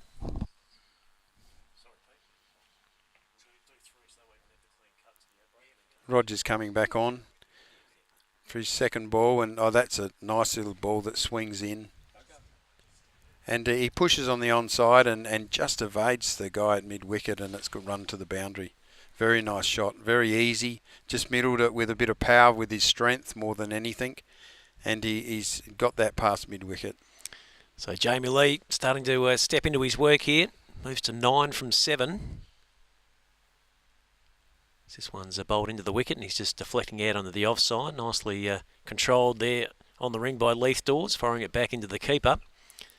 Of course, he's the one that was fresh coming back from hitting 100, hitting a 6 on the last ball of his last chance to get to 100. He needed to hit a 6, and he did that straight down the ground, showed his power, and got that 100 off. Do you remember how many balls? 40 or 50 balls. It was a magnificent innings. As Baranka's playing and missing outside the off stump, just a bit of natural angle from Rogers across the left-hander. And nicely worked there by keeper Trevor Harding behind the stumps. Lee being the big New Zealander in the side here, he might even have more confidence after that great rugby win by the Black Stars yesterday. Absolutely. As this time Baranka's hitting it down the ground. Didn't get full contact with it, but he struck it well enough to get it down towards the boundary for another 4. So this has been a much better over by the Blasters. The Sandgropers, as they've picked up the 3 4s and the single, so 13 from it. So Rogers looks to try and finish off here with a bit of vigour. Rogers is moving the ball around quite nicely, but maybe not quite enough pace, and Baranka is easily just following the swing. All right, so the end of 2 overs. Score is none for 14. Lee is 10. Baranka is 4. We'll go through for another over. Then we'll slip away for a break. I believe we've got a special guest to join us from the Blasters, so looking forward to that. As we'll also just do our around the grounds look too, Cheeky, as what's happening in the other games. So EV2 cricket, 5 for 140 from there, 20 the overs. Same kind of score as it's going on here. Yep, 1 for 6. RJR All-Stars in the second over, so they've lost an early wicket. Other games being played, this one at the John Hall Oval. Phoenix Firebirds 5 for 156, and the Tara Savannahs have taken 10 from their first over. And at Mildura Senior College, Lightning Storm 126, a low score there. Saxon Kings needing 127 from 20 at 6.35 per over. Those scores look like there might have been a bit of celebrating yesterday. A little bit slower. As Nash comes back on after his great first over with only 1 off the over. But the first ball is cut to a backward point for down to the boundary. Going to get there. Mark White was desperately in pursuit. The big fella, He couldn't pull it in though. As we see him throw it back in with that wicked arm of his. He would tell you all about it, don't worry. He will. I'll get a feeling he'll have a role to play with the ball. Didn't get a chance to bat today, but he's certainly getting through some overs in this tournament. Yeah, he was talking about how it seems he's just picked as a bowler now. As Nash comes back on, his over's a little bit messier this time than the first over, and he's put it down leg side for a wide as we see Billy Bowden go off for his normal antics. Coming back in around the wicket, he's had a bit of movement there, didn't it? It swung in. Yeah, we have seen some good swing with the wind conditions in full effect here at the MSP. Wonder if Lee will stow. That's a beautiful ball. Swung in, but Lee's just defended it down and they run through for an easy single. I wonder if he'll have a look at that 6 sign this year, our sponsor 6, putting up $25,000. If anyone can hit that paddle that you can see at the long on and long off. Here's Nash once again. Bit of angle away from Baranka, not cleanly taken by the keeper, but you get the sense, I reckon, Cheeky, that they feel he's one of their key men, Nashy, so they want to try and see him off through his his opening stint here. Yeah, possibly.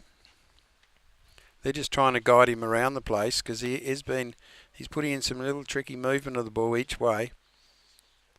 As they do that, they just tap it to a backward point. And they've run through for the single there. So that was a very quick one. Must have been because he had to go down to his right and fall to the ground to get the ball. So that's enabled them to scurry through quickly. So 1 ball to go. This the 3rd over.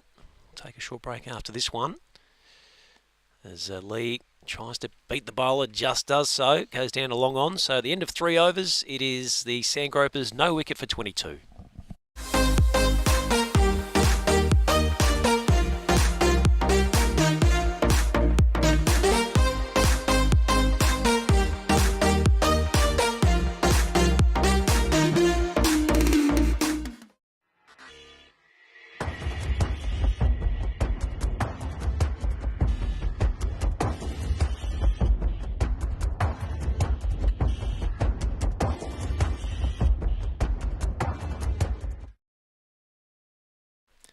We're back live here at the Mildura Sporting Precinct. Pat Silcox joined by a special blaster, and we'll get to her very shortly as we watch Rogers bowling to Lee, who's lofting out into the offside, and yeah, that's a good bit of work. The mid-wicket boundary to restrict that one just to 2. So the Blasters now none for 24 on this, the 4th over. I'm joined by Jack Dawes. Morning, Jack. Hello, how are you? Great to have you on board. Thank you. I believe we chatted to your husband a little bit earlier in the competition. Is that right? You have. So we're going to get a different perspective here, which I love. The better, huh? The ball angled into the pads there of Jamie Lee, who just hustles through for a single. So, of course, your partner Leith Dawes is skipper of the Blasters. So we've seen Leith in action, of course, through the Australia A over 50s competition. And he was here last year too, popular member of our inaugural Global Spirit of Cricket Festivale. So we'll just wait on this one from Rogers. As Baranka still trying to work that ball through towards the 3rd man boundary. He hasn't had a lot of success, but give us your perspective, Jack. I mean, you've obviously followed Leith's career through, and now in this veteran stage, it's more about not just the cricket, but the experiences that you're enjoying around the country. Yeah, it's. I think a lot of it's to do with meeting new people and making new friends, and the opportunity to travel as well, which has been a big thing for us. So we've got 4 kids. We have to leave them behind a fair bit as well. How does that go? Well, our youngest is 11. He's the one that probably gets affected the most, whereas the others are, sort of 20 plus. Yep. So. Shot played into the offside there, and they've got the men on the ring. They still get through for the single. Good hustle from Jamie Lee. Score is none for 26. Almost completed 4 overs. Now, you guys are based in the Adelaide Hills? We are, yeah. We're just sort of 10 minutes out of Stirling. So, Leith's been a Hills person all his life. And that's where his cricket career has started, is basically in the Hills. And he's a Hills Fluorio man now for the over 50s. Yep. And has been for a while, and I think it's been the best thing ever for him to keep playing his cricket because he loves it, absolutely loves it. All right, so the end of 4 overs, none for 26. Current run rate is at 6.5. Partnership 26 from 24, but it's a steady start for the Sandgropers, and certainly we saw that in the first innings, Jack, where the Blaster boys took a little bit of time to adjust to the conditions. First game they played here at the MSP, but I felt their back end, their last 5 or 6 overs, very good, and got a score that's defendable, 145. Yeah, it is. I mean, I think the boys wanted to be a little bit higher than that, but Leith sort of said to me in the change rooms that he said I was trying. He said I just couldn't get them out there, and so he's a little bit disappointed there. But look, they've set a target, so let's hope they can see it through. Nash bowls to Barranca. This time he's making contact. We can see they've now got a man in the slip cordon. Also a man at gully, just trying to restrict that run flow from the Aussie wicketkeeper. So this is such a great concept, the Global Spirit of Cricket Festivale. As I said, we kicked off last year here in Mildura. We're back for second go around. Yeah, well, I think these guys have come in as the underdogs. Everyone keeps saying that from last year. Okay. So, yeah, I think they're putting up a good fight, and I think they're proving a lot of people indifferent that, they do have the skill set to be up there with the top four, which I think they're currently sitting in fourth. Yeah, they are. Yep. So, yeah, any win is a good win, but I think they're really looking forward to the one for today. Nash is just angling into big Jamie Lee, who looks to try and beat the man out there at the mid-wicket fence. Nice bit of work from Timmy Rule. Got his body in behind it and fires it back into the keeper. We saw Jamie Jack in action here on Friday night under the lights. He was dynamic, the big fellow. I reckon he got run out in the earlier game during that day for one in the first over, so he was keen to make amends. Yes, definitely. Let's wait on Nash once again. Full pitch delivery back at Nashy. Did he hold on to it? I think he has. What a catch. That's a huge breakthrough. Now maybe actually I've got excited there. Maybe it was on the half volley. Gee, it was a fantastic bit of work because it was struck powerfully, wasn't it? Yeah. Well, from our end, it looked pretty good convincing, didn't it? It looked good from our vantage point. As I'm not sure if we're going to get a look from the third umpire again. As we're going to continue through the over. We'll get a replay opportunity here while the live play continues. Well, no, we won't. Or will we? Let's have a look to see what we've got here on the monitor. The overhead shot. Well, it was cleanly accepted, but was it hit into the ground prior to getting back to Nashy, who's wringing the hands because it certainly would have hurt, but that was an extraordinary effort. It was. So one to go here of the fifth over, none for 29. Full pitch delivery. He has bowled a really good opening spell. That's the end of his third over, none for 12. Well done. Score remains at none for 30 as we tick over 5 overs.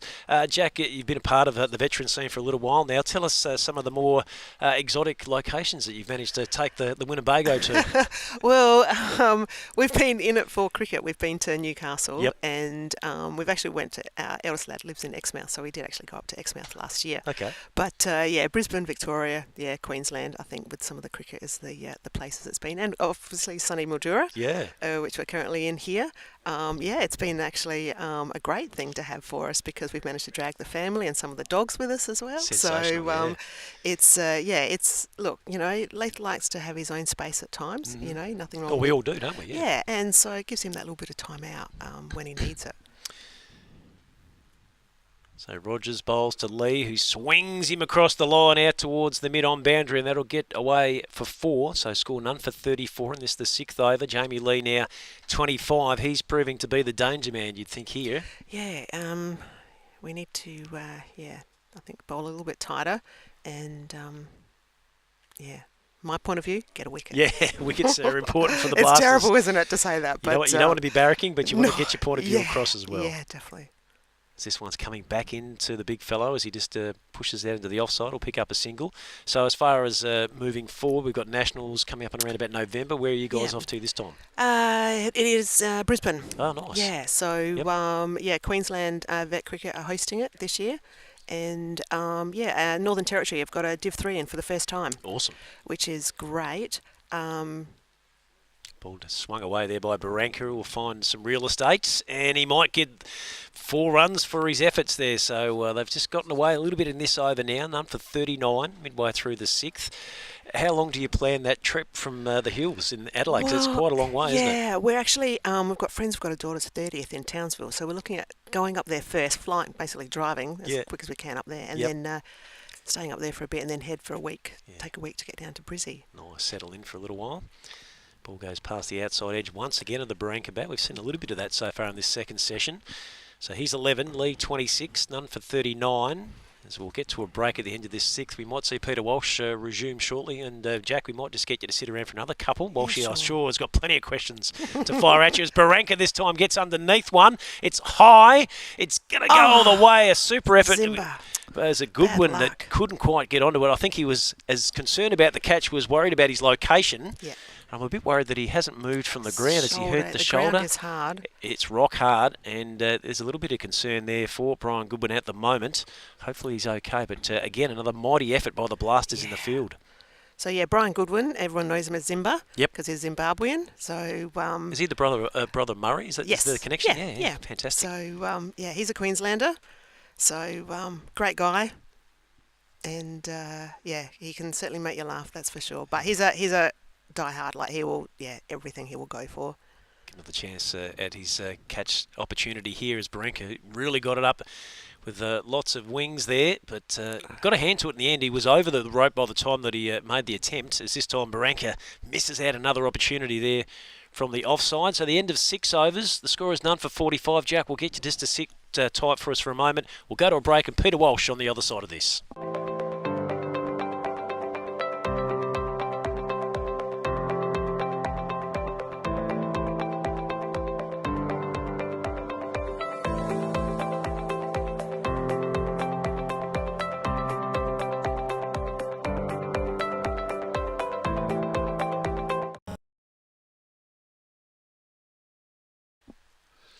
None for 45 off 6. Partnership is 45 off 36 deliveries. Minutes just 18, so the run rate is good. And so too is our special guest, who was, I should say, the wife of the captain. How good does that sound, Jack? Does sound good, actually, doesn't it? It's got a nice ring to it. It does. Does he change it all on days of cricket? We're talking, of course, about Leith Dawes, who is the captain of Winnebago and this particular team, and that is the Territory Blasters.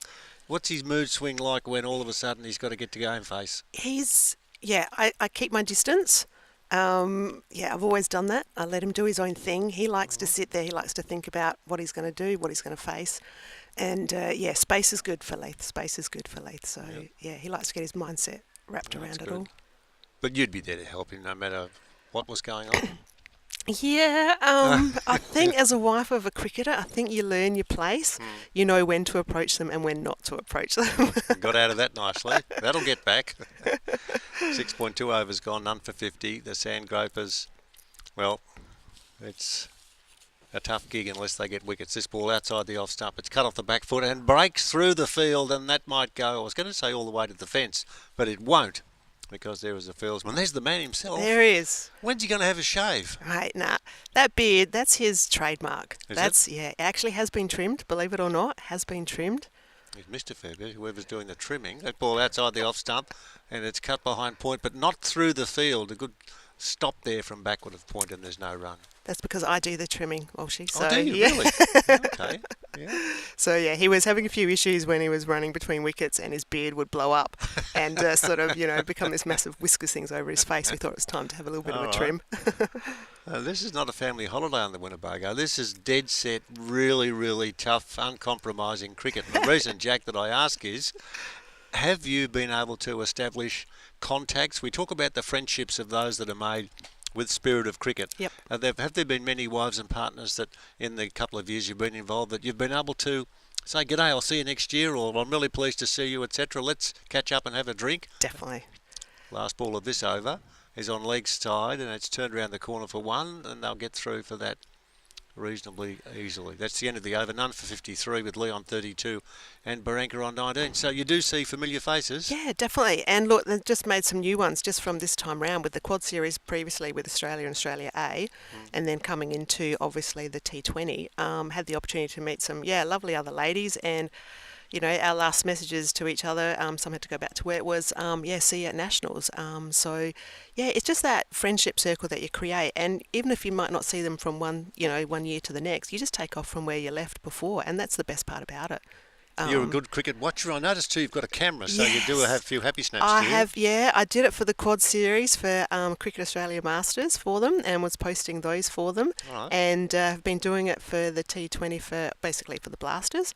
There's a lot of guys out there that don't get the opportunity to get a photo of themselves, and so they're all quite excited, and had a few come up to me and say, "Hey, Jack, did you get any of me?" And I was I did. So, it's because you don't think about it when you're out there, fielding or batting. No. So yeah, it's I great. know. So you won't understand this, but just my warped sense of humour. There's this first ball of the next over is on leg stump. It's turned around the corner, and they'll go through for one.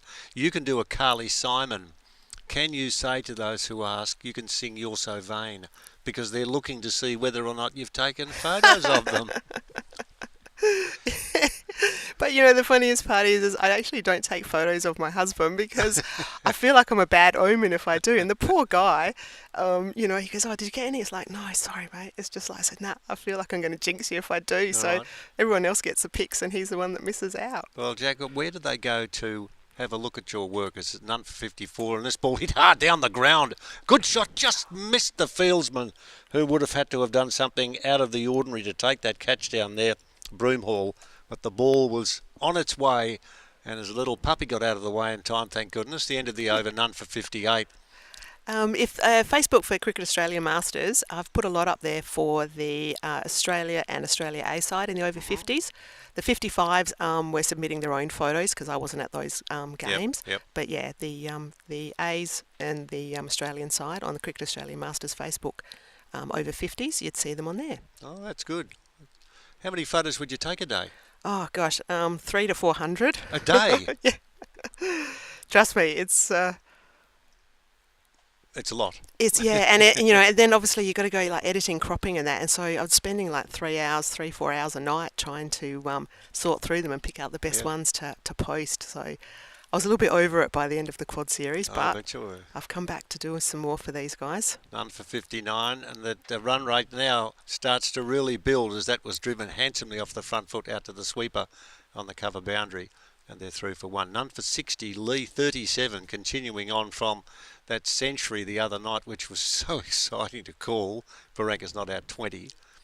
He got there, and he was pretty pleased about it. Had the chance to chat with him yesterday, and he missed out in the first innings, but in that dig, or the first match, but in that dig, it's a lusty blow straight down the ground, and everybody was happy. And we've seen some good finishes, haven't we? Some good games. Yeah, and look, you know, there's some guys who've gone out there, and I mean, I'm just from Blaster's point of view. I mean, Zimba got I think 82, and then some of the other guys have had some pretty good run scores as well. So it's amazing what you can do when you're put a bit under pressure. And limited overs and time frame to make the runs. Now, when a game as such is finished, you've got more fixtures to go through on this Sunday, and then you've got Monday, and then you've got Tuesday. Yep. It's tough for them. They've got to be on song as soon as they finish. They've got to do their rehab.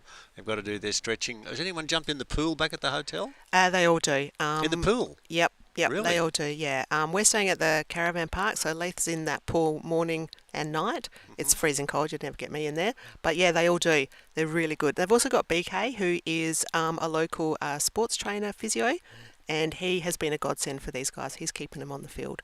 Yeah, I'm being honest about this too, because you need to have somebody who's prepared to have a look. It might be a little niggle to start with, but you don't want it to get any more, do you? No. You've got to be hot on it, and as soon as you feel that twinge of any sort, that's when you've got to start, doing something for it. Yeah, that's true enough. 8 overs gone. Jack, we appreciate you popping up and saying hello. We'll have a chat to you until the end of the over, and then you can go out and perhaps you could take some more photos. Take some more photos, yeah. Thanks for having me. Yeah, and the fact that you took a lot of photos of us in the media, the TV guys and the commentators and that, we'll look for them and we'll check your Facebook page. It'll be all good, and then we'll say, hang on a minute, you've got none. Yeah. Sorry, guys. It's all right. None for 63, 8.1 overs down. Target is 145, so they're going well. 20 over games. They're over in a hurry, aren't they, the 21s? Yeah, definitely. There's the man we're talking about who breaks into a gallop. He's Lee a good Dawes. guy. Good guy. I know he's a good guy. He's a good guy. Say something that's I'm original, biased. will you? No, he's very, very chuffed about his performance, but not in a way where he's getting carried away, but he's loving the fact that he's out there playing the game he loves so much. You know what? And he loves the opportunity to be a captain. He's a good talker. He gets around the boys. He, pushes them, but at the same time, he's understanding in that as well. So, he just loves the spirit of cricket, basically. Yes, it's all about the relationships. Like he'd talk to you all the time and listen to you all the time and Yep. read the notes that you leave for him to do when you're away and all that sort of stuff. Do the dishes, go to the grocery store, all that sort of He's stuff. a good man. He does all those. He ticks ticks all those boxes. That's good. Next ball turned away on the onside back of the square and they walk through for a single. None for 65. How long is he going to keep going? As long as he possibly can. Yeah. Yeah, as long as he possibly can. He loves it. He loves the mateship. He just loves cricket. Yep. And I think that's the thing. It's all good. This one he attempts to drag away on the onside. That was Lee who threw the ball, or threw the bat at the ball, failed to make contact. Baranka at the opposite end might have said something to him. But that's the completion of the over. Let's have a look at the replay, the Enjoy Wine cellar and bar. As this ball stands tall, he's a very big man. Right arm around the wicket, the ball tossed up. Attempts the big swing, might have hit him just outside the leg stump. The shout is from Harris. This one, he takes on the half volley, sweeps the ball away towards mid-off. They get through for the single. And as we get towards the end of the ninth over, there'll be a double change. Patrick will be moving in very shortly, and Michael Kasparovich will be following him in. And Pat Dawes. Jack Jewell. Why do you call you Pat then? How about we combining go with the two of us. And you're a good watcher? You don't mind sitting there? I know you've No. got things to do, but... Yeah, no, I don't. When you've got someone playing that Yeah. and especially being my husband, it's the Yeah. best feeling ever. That's And, good. you want the best for them. And I think you feel every moment with them, the highs and lows. So, yeah. Excellent. It's 9 overs gone, and it's been a thrill to have Jack there. Jack for the Jack Dawes family. Thanks for popping in and saying Thanks for hello. having me. Appreciate it. None.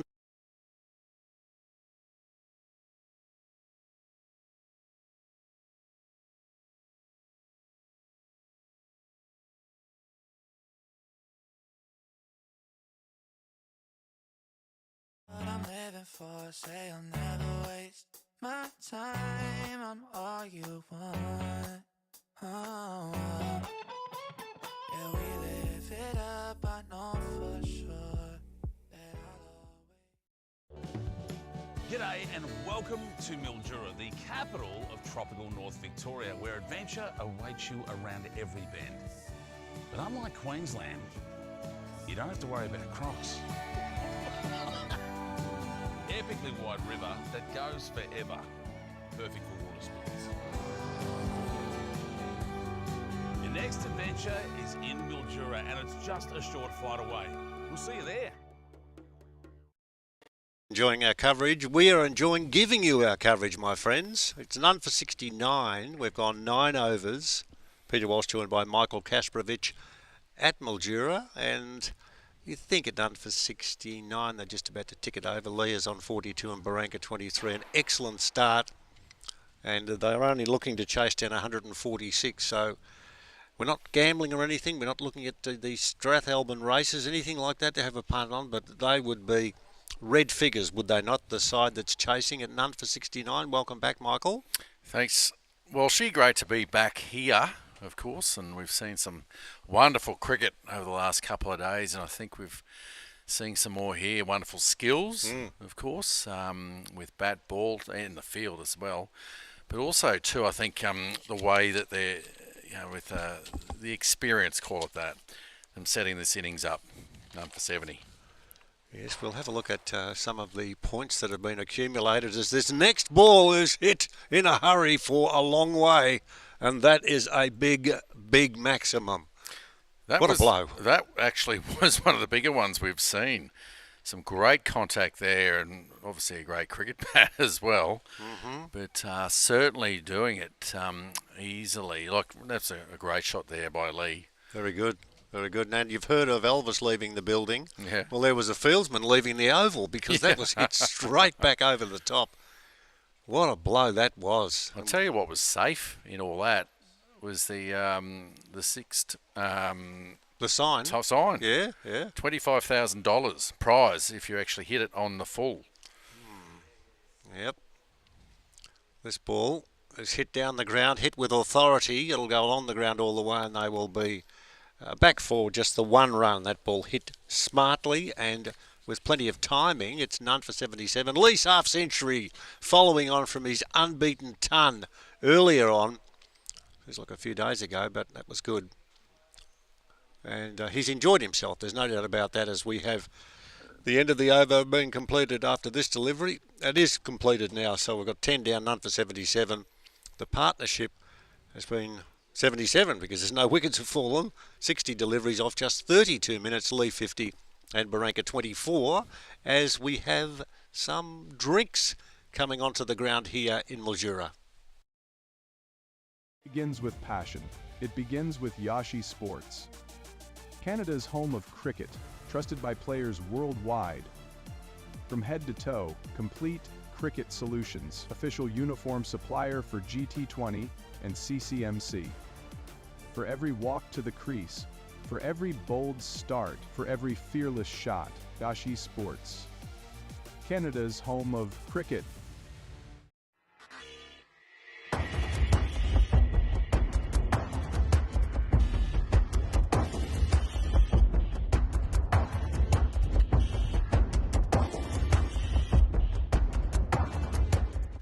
Every moment captured in real time. Wickets, boundaries, bowling, batting, all brought to life. Vision AI turns data into visuals for analysis, streaming and content. NV Play. Vision AI. The future of cricket is here.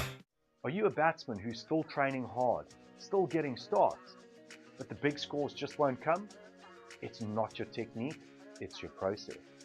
Email the word SPIRIT to info@simplebatting.com and we'll show you the 3 simple steps serious batsmen are using to become the run scorer their team relies on, season after season.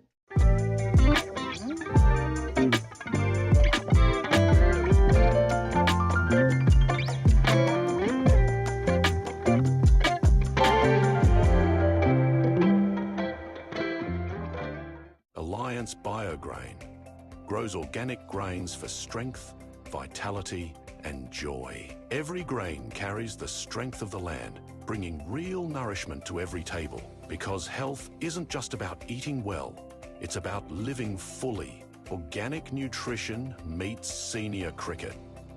Alliance Biograin and CCMC, nourishing seniors, one meal, one match, one moment of joy.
None for 77, chasing 146 for what could be now very much a gettable total. There's no doubt about that with Lee and Barranca. Lee, who got a ton in his last dig, he's 50 not out.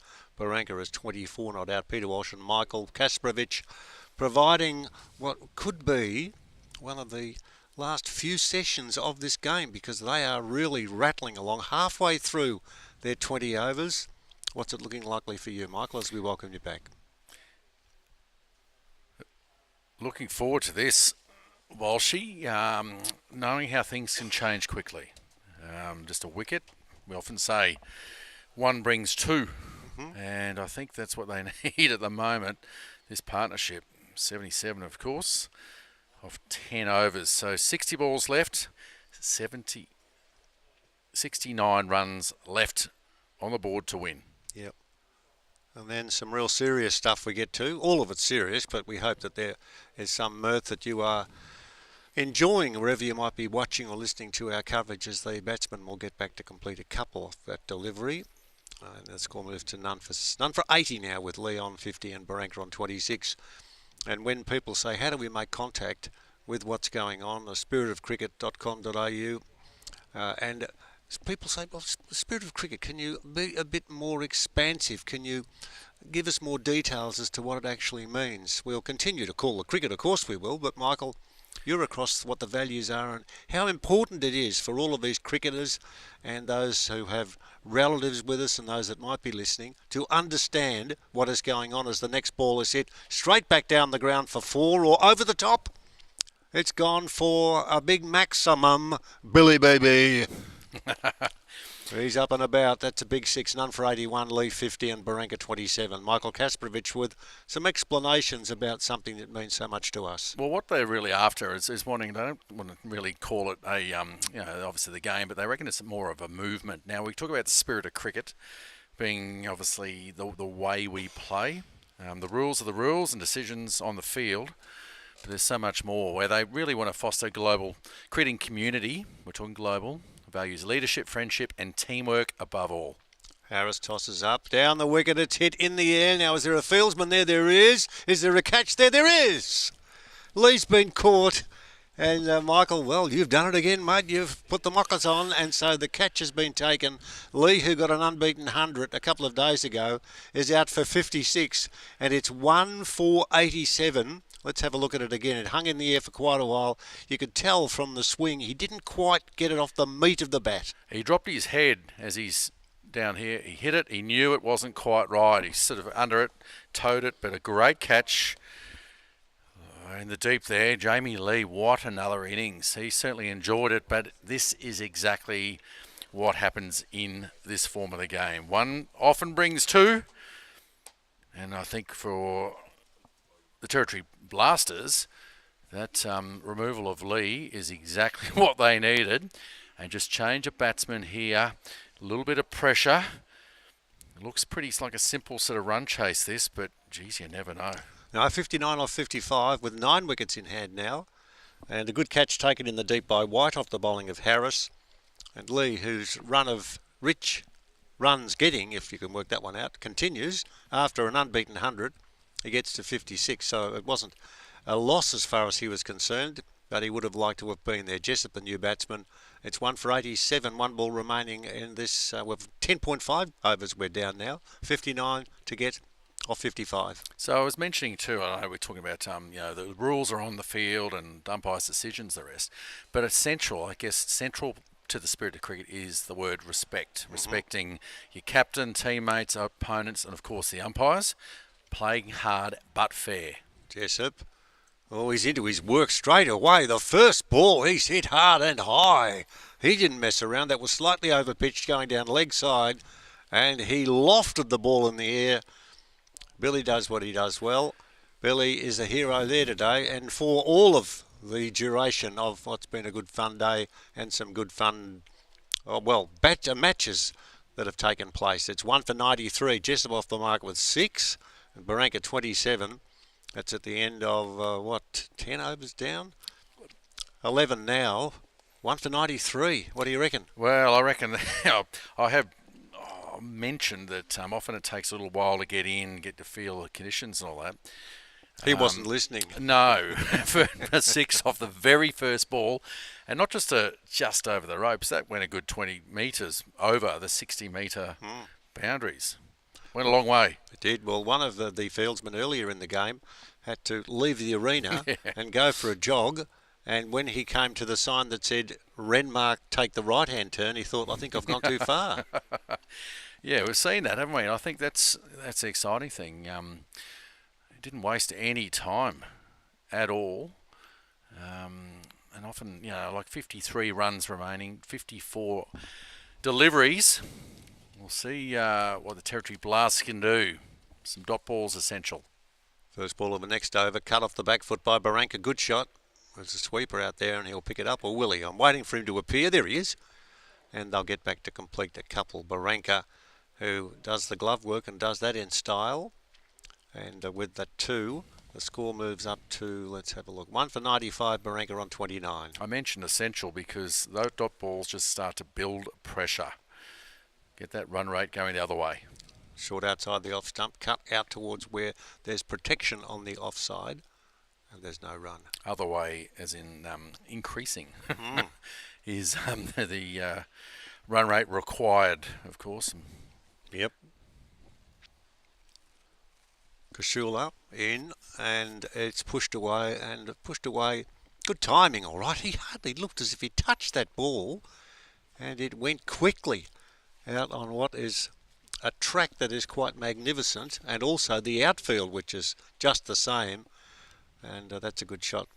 Score ticks over now, and we'll get it up to almost the 100 now. Jessup 6 and Barranca 29. 11.2 overs gone. I think one more to go to catch up then on the scoreboard. That ball on leg stump, tickled round the corner. No power on the stroke and no possibility of a run. So that wicket causing minor consternation in the camp. Minor, nothing more than that. They've still got so many in the shed, so they would definitely now be looking at getting the 50 off the 51 runs. This ball is hit in the air on the onside and picked up well. Just a lusty blow, but on the half volley, and that was a juicy one, and he's clobbered that to the boundary to bring up the 100. 1 for 100, Jessup 6. With that fall, he'll move to 10. It's your TAB phone too ringing, Michael. You can hear that in the background. With Barranca on 30, and it's 1 for 100. It's good stuff. Yeah, so good. That last shot was really good. We talked about the slog sweep that comes into play, and I think with the power play number 2 here, there are gaps, obviously, in the outfield. This ball is tossed up and hit back down the ground, up to mid-off, and there's no run. Not fielded cleanly, but no possibility of getting through for a run with Kashula in his third over, none for 22, so he's been knocked around. Just 6 coming off this over with 2 balls remaining. He's in and bowls outside the off stump, cut out towards forward point. Good shot, but went across the turf in a hurry, and that does complete the over. So here in Mildura, it is 1 for 99 with Jessup on 6 and Barranca on 5. Shortly on the microphone, you'll be joined by Pat Silcox. What's going on?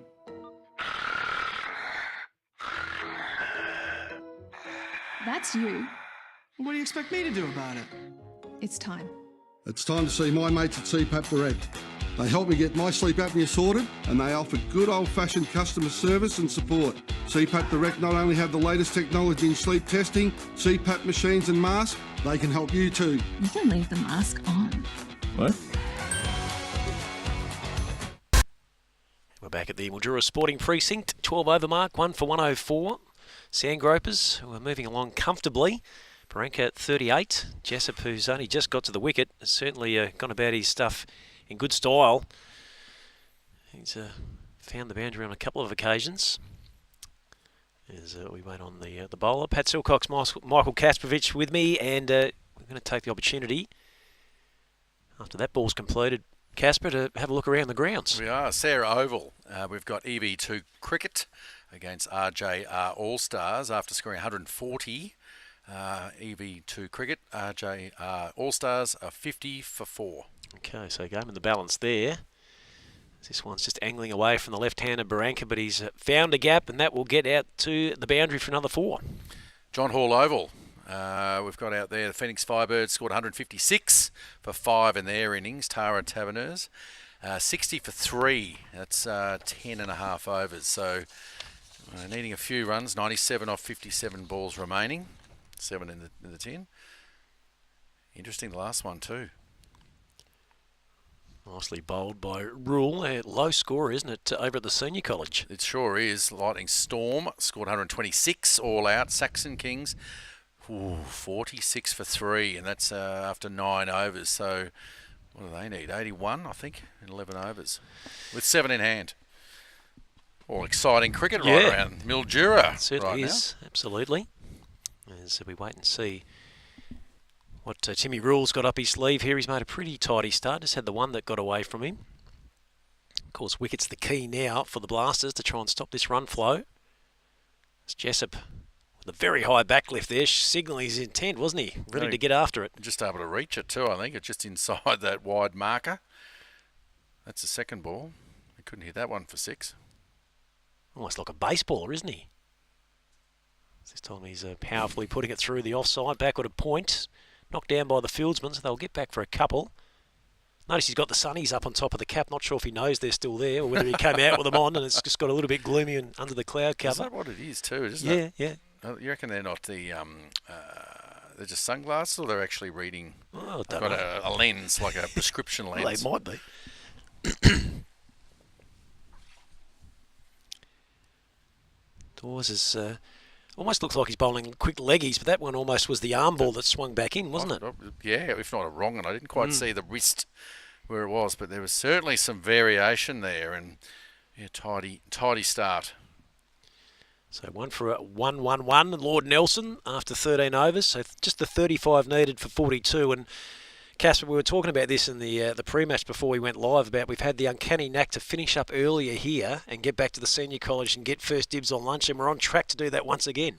That's part of the spirit of cricket too, isn't it? As far as the spirit of eating, the food's been fantastic that we've been provided. We head out there, so of course we say the spirit. It's called. I think the idea too. I mentioned respect is central to it. As we said about yourself, captain, teammates. We've left some food on the table for others, haven't we? We have. Each day? Yeah, absolutely. Looks like we got local boy Mark White into the attack. He's going to bowl some, well, not quite sure what that was, but it's been swung away down to the boundary for 4. It was a bit short is what it was. And it was dealt with nicely by Anthony Barranca, who's now he's scored a 47. The other side to it is one of the things I remember saying or loved saying to kids playing, the lessons that you learn in the game. Yep. They're actually lifelong lessons. Of course, we learn so much of obviously teamwork, dealing with disappointment when you're being given out. You possibly also learn to deal with boredom if you've got to sit there for the rest of the day watching your teammates do it. You get out early, yeah. But I think there's so many of these great life lessons that cricket provides, and I think that's where the spirit of cricket, comes in, and sort of certainly for the Masters, we get to revisit it now. Whitish delivery, not called by the umpire. Looked like it was a fair stretch from Barranca to make it. Or did he overemphasise the fact, perhaps? This time Whitey's going to throw that one down the leg side. I was talking to his wife, actually. She's just over in the stands there, and I asked her, because I haven't played against Mark for quite a few years, I said, is he still bowling his leggies or just doing the meds? And she didn't have any idea what he's up to. She didn't realise he even bowled, did she? So it swung down the ground by Barranca, and that will bring up his half-century, 51 from 39. The Australian wicketkeeper finding his best form at the back end of the tournament at the right time, Casper. Outstanding work there too, following on with that great start and with his partner in Lee. Outstanding work. And even that, how good's that? Never mind a handshake in there, a little bit of a hug as well from the opposition. Not sure who he's talking to, Lots but of love out there, he's on the chirp, isn't he? So White dragging down short. Barranca heaves around. It's just been blocked down there by Timmy Rule. It looked like it was going away for another boundary, so they'll manage to stop that one. I've got a question for you. I'm just watching this, and obviously I'll talk about the skills going on, all that. And obviously there's sore bodies from having to bowl and of the bat, the running. We've seen a few calves and a hammy or two go down as well. But I reckon the bodies are going to be sore from diving. It's a hard ground out there. Well, it's outstanding, I'm going to say, as far as the skills and the effort that's going in, for the sake of saving one run, really. Generally, it's easy just to let it, go to the next person, someone else pick it up. But this is outstanding all day. And into the pitch, and he's chopped it back on. He can't believe it, Jesset. Did he maybe just try and have a swing at knocking the other bail off? Whitey's politely just suggested which way he needed to head off.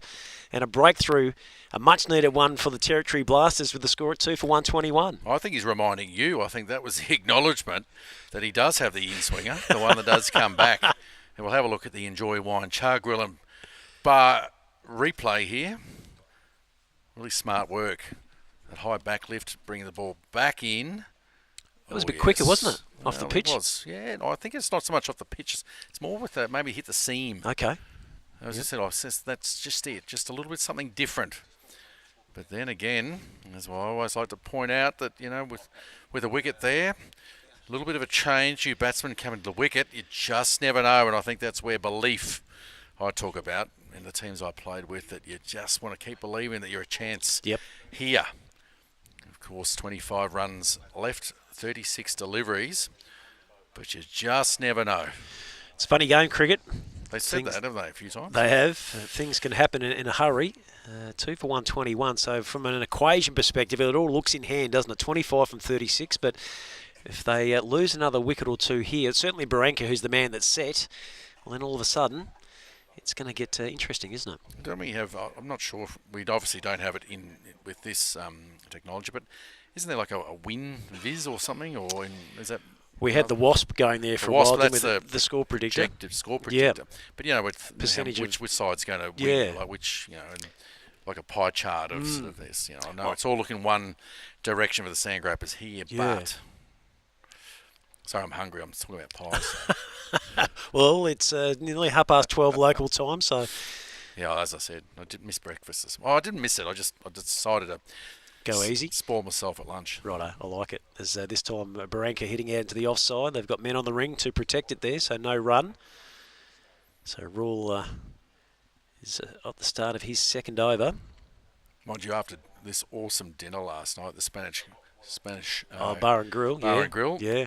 I feel like I shouldn't eat for a week. They looked after you, did they? So good. We'll head out to the covers. And, well, there's some animation from the man in the field there. That was Brian Goodwin. Didn't have the camera on it, but it must have been a tight single there, I reckon, because he thought he was right in the mix there. There was something going on there. I know we just missed it just from our vantage point too, but it was a great bit of good fielding. Once again, I mentioned around the athleticism we're seeing from all these players getting there, but also getting up and being able to throw. So we'll go back. This was the side on, of course. And there's the throw.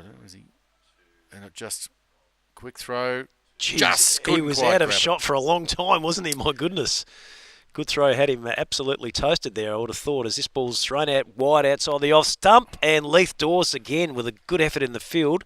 Not quite sure if it got it to him on the half volley there, but certainly saving 4, you would have thought. That's outstanding. That's a perfect example there. Exhibit A of the athleticism of the players, the effort going in. Ball taken around the corner. Pick up a single to the man sweeping down there at backward square. So we'll go through another delivery here, Casper, and then we'll shoot off to a break. I presume or believe Peter Walsh is coming back in, and he's given me the affirmative. That's all good. That's the way we roll here, just a nod of the head. Make sure we're on the right track. This is a great over, this. Just the single off it. As we talked about, just building up a little bit of pressure. All of a sudden, 24 off 31. Last ball to go. So Rule just settling his field. Quicker ball, forces Zani back onto the back foot. Just manages to find the gap out onto the onside. Did well to turn it over there, so he's off the mark.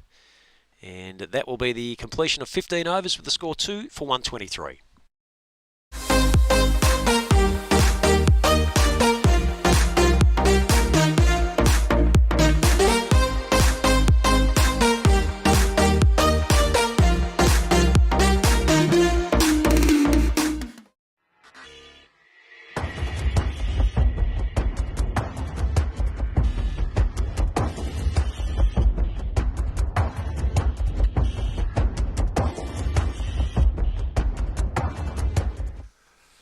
What do you reckon, folks? 2 for 123, 15 down. The target is 145. 30 balls, 23 runs. The man who has been reasonably busy. The phones haven't stopped ringing, and I won't give out his room number because you could go and tell him to turn his phone off, but he won't. Anthony Telfer, welcome aboard, my friend. We're getting towards almost three-quarter time in what has been a cricket feast and festival for everyone. It's a thrill to have you back at the microphone because there's been a lot of interest in the first half of what we thought was going to be the better half, and that was when we had players from different countries all over the world, and now we've got our T20s, the franchises that are there, and there's a wide bowl 2 for 124. The reason I got you here is because you can't answer the phone when you're on air, but it's been a very much fun time, not endured by everyone. It has, Walsh, and it's great to be here in the commentary box with you, legendary Australian commentator, as we see Whitey restrict the scoring there. So another dot ball. The pressure's starting to build. Those numbers 22 and 28 are getting closer and closer. So we're in for an exciting finish here, Walshy. There's been some good cricket played all throughout the week, and I'm looking forward to the presentation night when we've had our finals played on the Tuesday, because there's so many who are richly deserving of praise. That one's a wide down the leg side. And if you go through each team, Telf, you can pick out a player and you can say, I remember him bowling well, or I remember him batting well, or his fielding was good, his catching was good. Everybody has enjoyed what has been a sparkling time. This ball is dragged away on the onside. Good shot. It'll go backward of point, and it's gone all the way backward of square, I should say, into the fence for 4. Good shot. 2 for 129. Great shot there by Todd Zani. Out over mid-wicket for a much-needed boundary, as we see a local magpie on the ground. But, yes, good batting here by Todd, one of the franchise owners involved with the Sandgropers franchise. Yes, he came in and he had a chat to us during the week, and we've tried to get as many of those who are the leaders of their franchise, and we'll sort of get a few days to do that. That ball is... Another leg down the leg side, and costly over now for the Territory Blasters, and Mark White dropping them short down the leg side. So it makes it tough when that happens. First early deliveries in and over, and now they scratch their noggins and work out how they can get another wicket.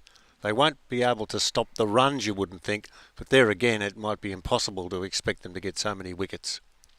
This ball, he stretches forward and pushes down the onside, and there's no run. I would tell you, there's lots of things I like about this competition. I love the colours. I love just the experimentation and saying, look, let's do something a bit different. Bang! Let's slam these colours on the back of the athletes, and I think they've all worked well. As this ball's hit in the air on the onside, and he's caught on the wicket. Fantastic. Hit in the air. It just hung in the air, and the catch is taken, and there's some animation now out there. Why wouldn't there be? That third wicket falling, Baranka... Not happy with himself there. Obviously wanted to see it through to the end. Just come up with his 50, and we see the replay here. Short delivery by White, dragging it down again, and really should have been whipped away, but straight down the throat of Harris out there at the deep square leg boundary, and quite a comfortable catch in the end. So that's making the game a little bit more exciting as we get towards the end of this innings. Well, we haven't had any boring finishes. That's the thing. We've thought, this will be an easy result. There'll be plenty of deliveries left. Not the case. You finish up losing a quick wicket. The partnership was starting to become very productive, but now we've got 15 runs to win with 24 balls. Have a look at the man that's just come in. Mike Valletta out there. I didn't think he could come in because he had a crook hamstring. Well, he's obviously fit for the game, so great to see him back out on the park after getting injured in that first game. So an opportunity here for Todd Zani and Mike Valletta to see the Sandgropers home here. 15 runs from 24 deliveries. So Leith Dawes making all the changes with the field and making sure he's got his men in the right place. Bit of tension out there now all of a sudden with that catch being taken. A good catch too, because we've seen quite a few dropped in the outfield in this week.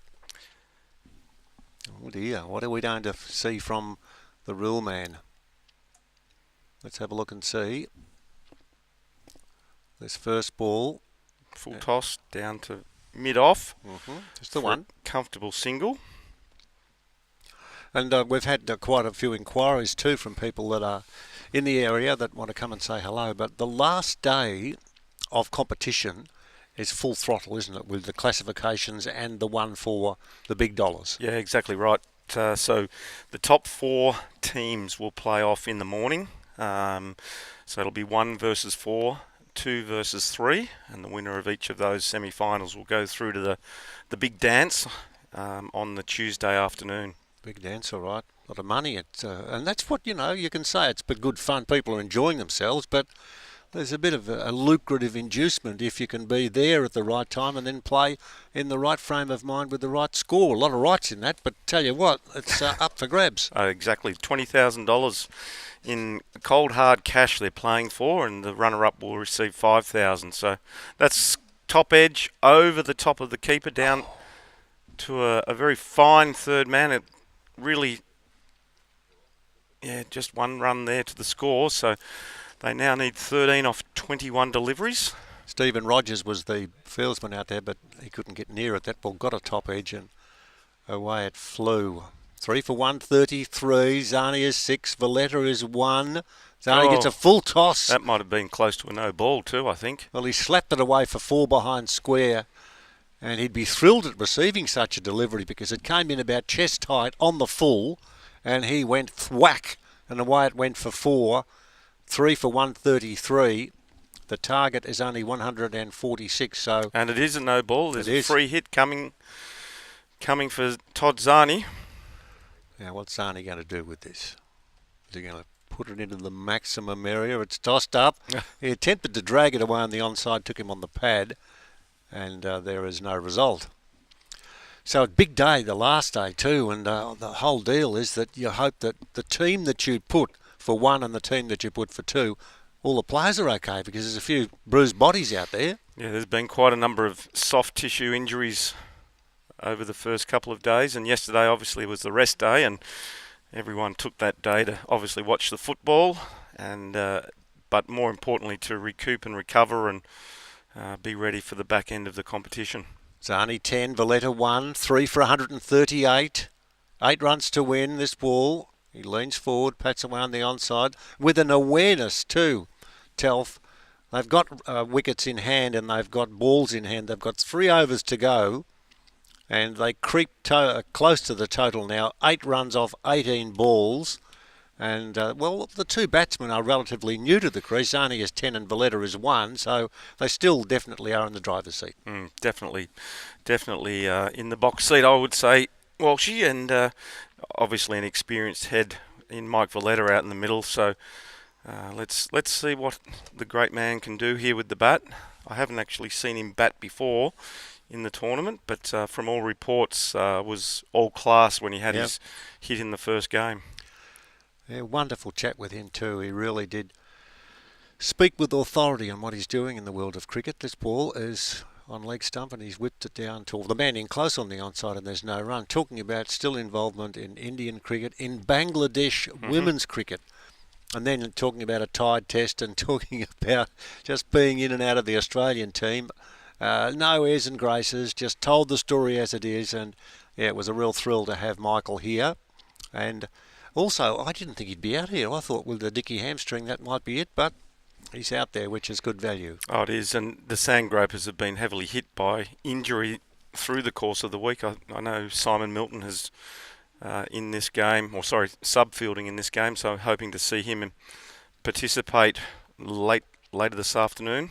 7 runs to win. He attempts to swing the ball away. Now, that might roll all the way, although it's starting to pull up. Magnificent venue out here, and good conditions there and good running there as doing the running down there. That looked like it was a bottom edge, so I would say it's come off the bat. So there's a couple scored. Zani is now 12, Valletta 2, 5 runs to win. Plenty of balls remaining. We've got 15 to go. This ball from White is hit just wide of the dive forward on the offside. They'll get the 1. That's it. Some leg-weary troopers out there. They'll be looking forward to perhaps leaping into the pool back at the hotel we're staying at just to get those bones sorted out. As this one smacked away on the offside. Runs now creeping down to 3. 3 to win. And there's 13 balls remaining with Zani on 13 and Valletta on 3. We'll wrap this game up at the end. Have a few quick thoughts from Anthony Telfer as this ball is dragged away on the onside, hit well. It's the man out there on the boundary though, Walshy, so very well fielded by Anton Ballum out there at the deep square leg boundary. Yes, so just 1 run there to complete the over. Our camera crew's doing a wonderful job because when the ball disappears from our screen in here, we've got to think, now, is there anyone out there hiding there or what? We've spotted them all and they've done a really good job, particularly when we had those wild winds that were blowing up earlier on, and it was good that the safety aspect was taken into it. Over 50k per hour a couple of days ago. And now 2 to go. How many runs to go? We've got 2 runs to win. Yes, but the weather's been, other than that windy day, the weather's been superb over the last 2 weeks with the international series earlier on. Yep, But no rain on the radar for the next 3 days. So fingers crossed we get through unscathed and we get all games completed, which will be magnificent for the entire tournament. Yes, it'll be unusual going down to breakfast when everyone else has gone home and thinking, oh, excuse me, I should have left yesterday. I apologised. Here's Rule. Could be the last over, should be the last over. 2 runs to win this game. Outside the off stump. And he's out. Away. He's caught in close. What a good catch too. Hit that one. A tracer bullet. It flew off the middle, but the catch is taken. And number 13 is out. That's Zani, who was well caught in close. It's now, let's have a look at the score as we tick it over to 3 for 144 becomes... It was a good catch by Brian Goodwin there. Yeah, at short cover. Brian Goodwin, of course, the Zimbabwean connection is Harris and White. They jump up and Goodwin took the catch. Zani out for 14 and he trudges back. Let's have a look at the action replay in Joywine, Chargville and Bar.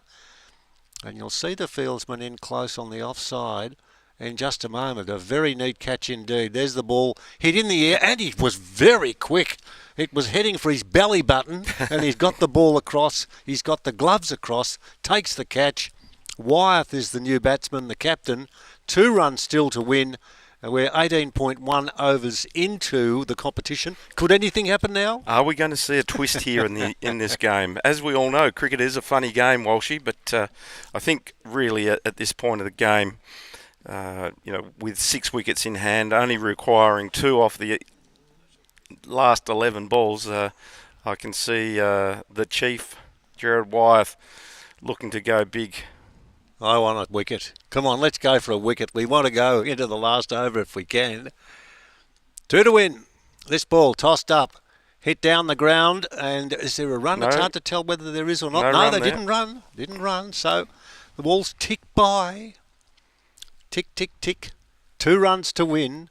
10 balls remaining. Wyeth is the captain.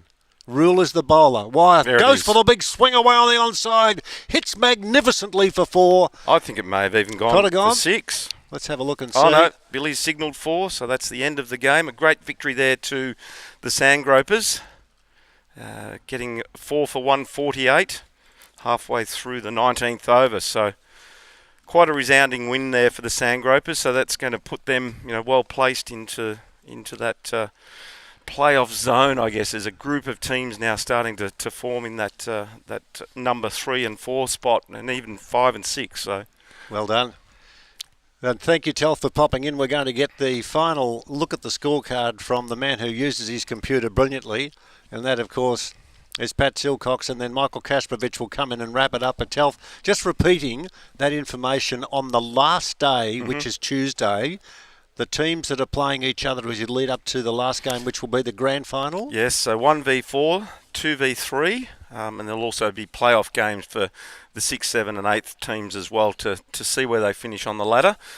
So that's in the morning on the Tuesday, and then everyone back here at the Precinct to watch the final between the 2 winners from the semi-final. So it's an exciting couple of days ahead of us. Thank you, Anthony Telfer, for joining us on our coverage as the players lead the field. I'll get Michael Kasparovich to jump in, and I'll get you to jump in too, Patrick. I'll just scratch out the scores. So I just wanted to watch Michael Valletta come off the ground, and I thought, well, I didn't think I'd ever see that because Michael played a lot of cricket, but to see him involved in the spirit of cricket was a real highlight. We'll go to Michael Kasparovich, who's jumped back in just to wrap it up, and we'll go to Patrick Silcox, who'll tell us the scorecard for the 2 teams and the completion of that game where we had a win only by 6 wickets in the finish, but it's over to you, Michael. End. Thanks very much, Walshy. Yeah, what a great win there. They looked good the whole way through, did the Sandgropers. The Territory Blasters, just that total of 144, just quite enough, as we've seen. A lot of good cricket with the bat, certainly with the ball as well, even in the field. We've seen quite athletic. Pat, what do you reckon? Oh, look, we were just sitting out in the cheap seats there. We were saying hashtag get on the Gropers. They've found their mojo, haven't they, in the last 24 or so hours? A couple of strong victories. You feel like their batting is going to be really difficult to handle should they make that semi-final stage in that top 4 of the pool. Yeah, they look so strong, don't they? But we've seen that with a couple of teams, with players. And I guess the other side of it is the injuries they've had. Yeah. There's been a few guys' injuries or illness as well. So we're actually getting, with those left standing, I suppose, that can actually be part of the game. But, geez, they look good, the Sandgropers. I don't want to throw cliches in here, but... Okay. You're going to anyway. Well, I'll throw it in there. I think that they look really good. Yeah. And of course, confidence comes with success while they're winning. They've just got to keep it on the roll. So maybe we'll just go through the card and a quick wrap-up of where scores are around the grounds at this point of time. We will be back here at the MSP later on from 6:30 tonight. We'll take in the RJR All-Stars and the Lightning Storm. But quickly, as I'll try and bring it up here. Here we go. The scorecard. First innings, Territory Blasters were 3 for 145. Best with the bat, Leith Dawes 36 and Hancock was 30 not. Bowling-wise, wickets shared around between Gollan, Lee and Warren. So as Casper mentioned, 145 probably wasn't going to be enough as it turned out. Certainly was the case. Sandgropers a strong start courtesy of Jamie Lee and Anthony Barranca both making half centuries. But a few late wickets maybe just asked the question a little bit at the back end, but they finished at 4 for 148 midway through the 19th over. Lee finished with 56, Barranca 53. And Mark White, local Mark White from Merbein, best of the bowlers, 3 overs, no maiden, 2 for 24. So as we now look around at the Sarah Oval, EV2 Cricket batted first were 5 for 140, looked to be in the box seat, having the RJR All-Stars 7 for 87 at 15. So that's looking to be that Kratzy's boys are going to get the job done again. What else have you got there for us? You got a later score there? Well, I've got one here. It's got I've got down the RJR required 23 runs off 18 balls with 3 wickets in hand. Going to go down to the wire, that one, isn't it? That one too, yeah, We're going to see that. John Hall Oval. We've got Phoenix Firebirds and the Tara Taverners. After their 156 for 5, Tara Taverners are 106 for 7. So they need 51 off 17, 3 wickets in hand. And Mildura Senior College number 1, the Lightning scored 126. Saxon Kings are 91 for 5. So they need 36 runs of 26 balls with 5 wickets in the shed. And the great thing about that is, Casper, that's where we're heading for lunch, and they're still playing. So I reckon we've got our wish. We're going to get in for an early feed, so we've got to be happy with that. Thanks to everybody that's been part of the broadcast here this morning at the MSP. Of course, our BeLive crew, Walshy, Telf, and the rest of the gang, Cheeky as well. Reminder, we're back here at 6:30 under lights at the Mildura Sporting Precinct for the RJR All-Stars and the Lightning Storm.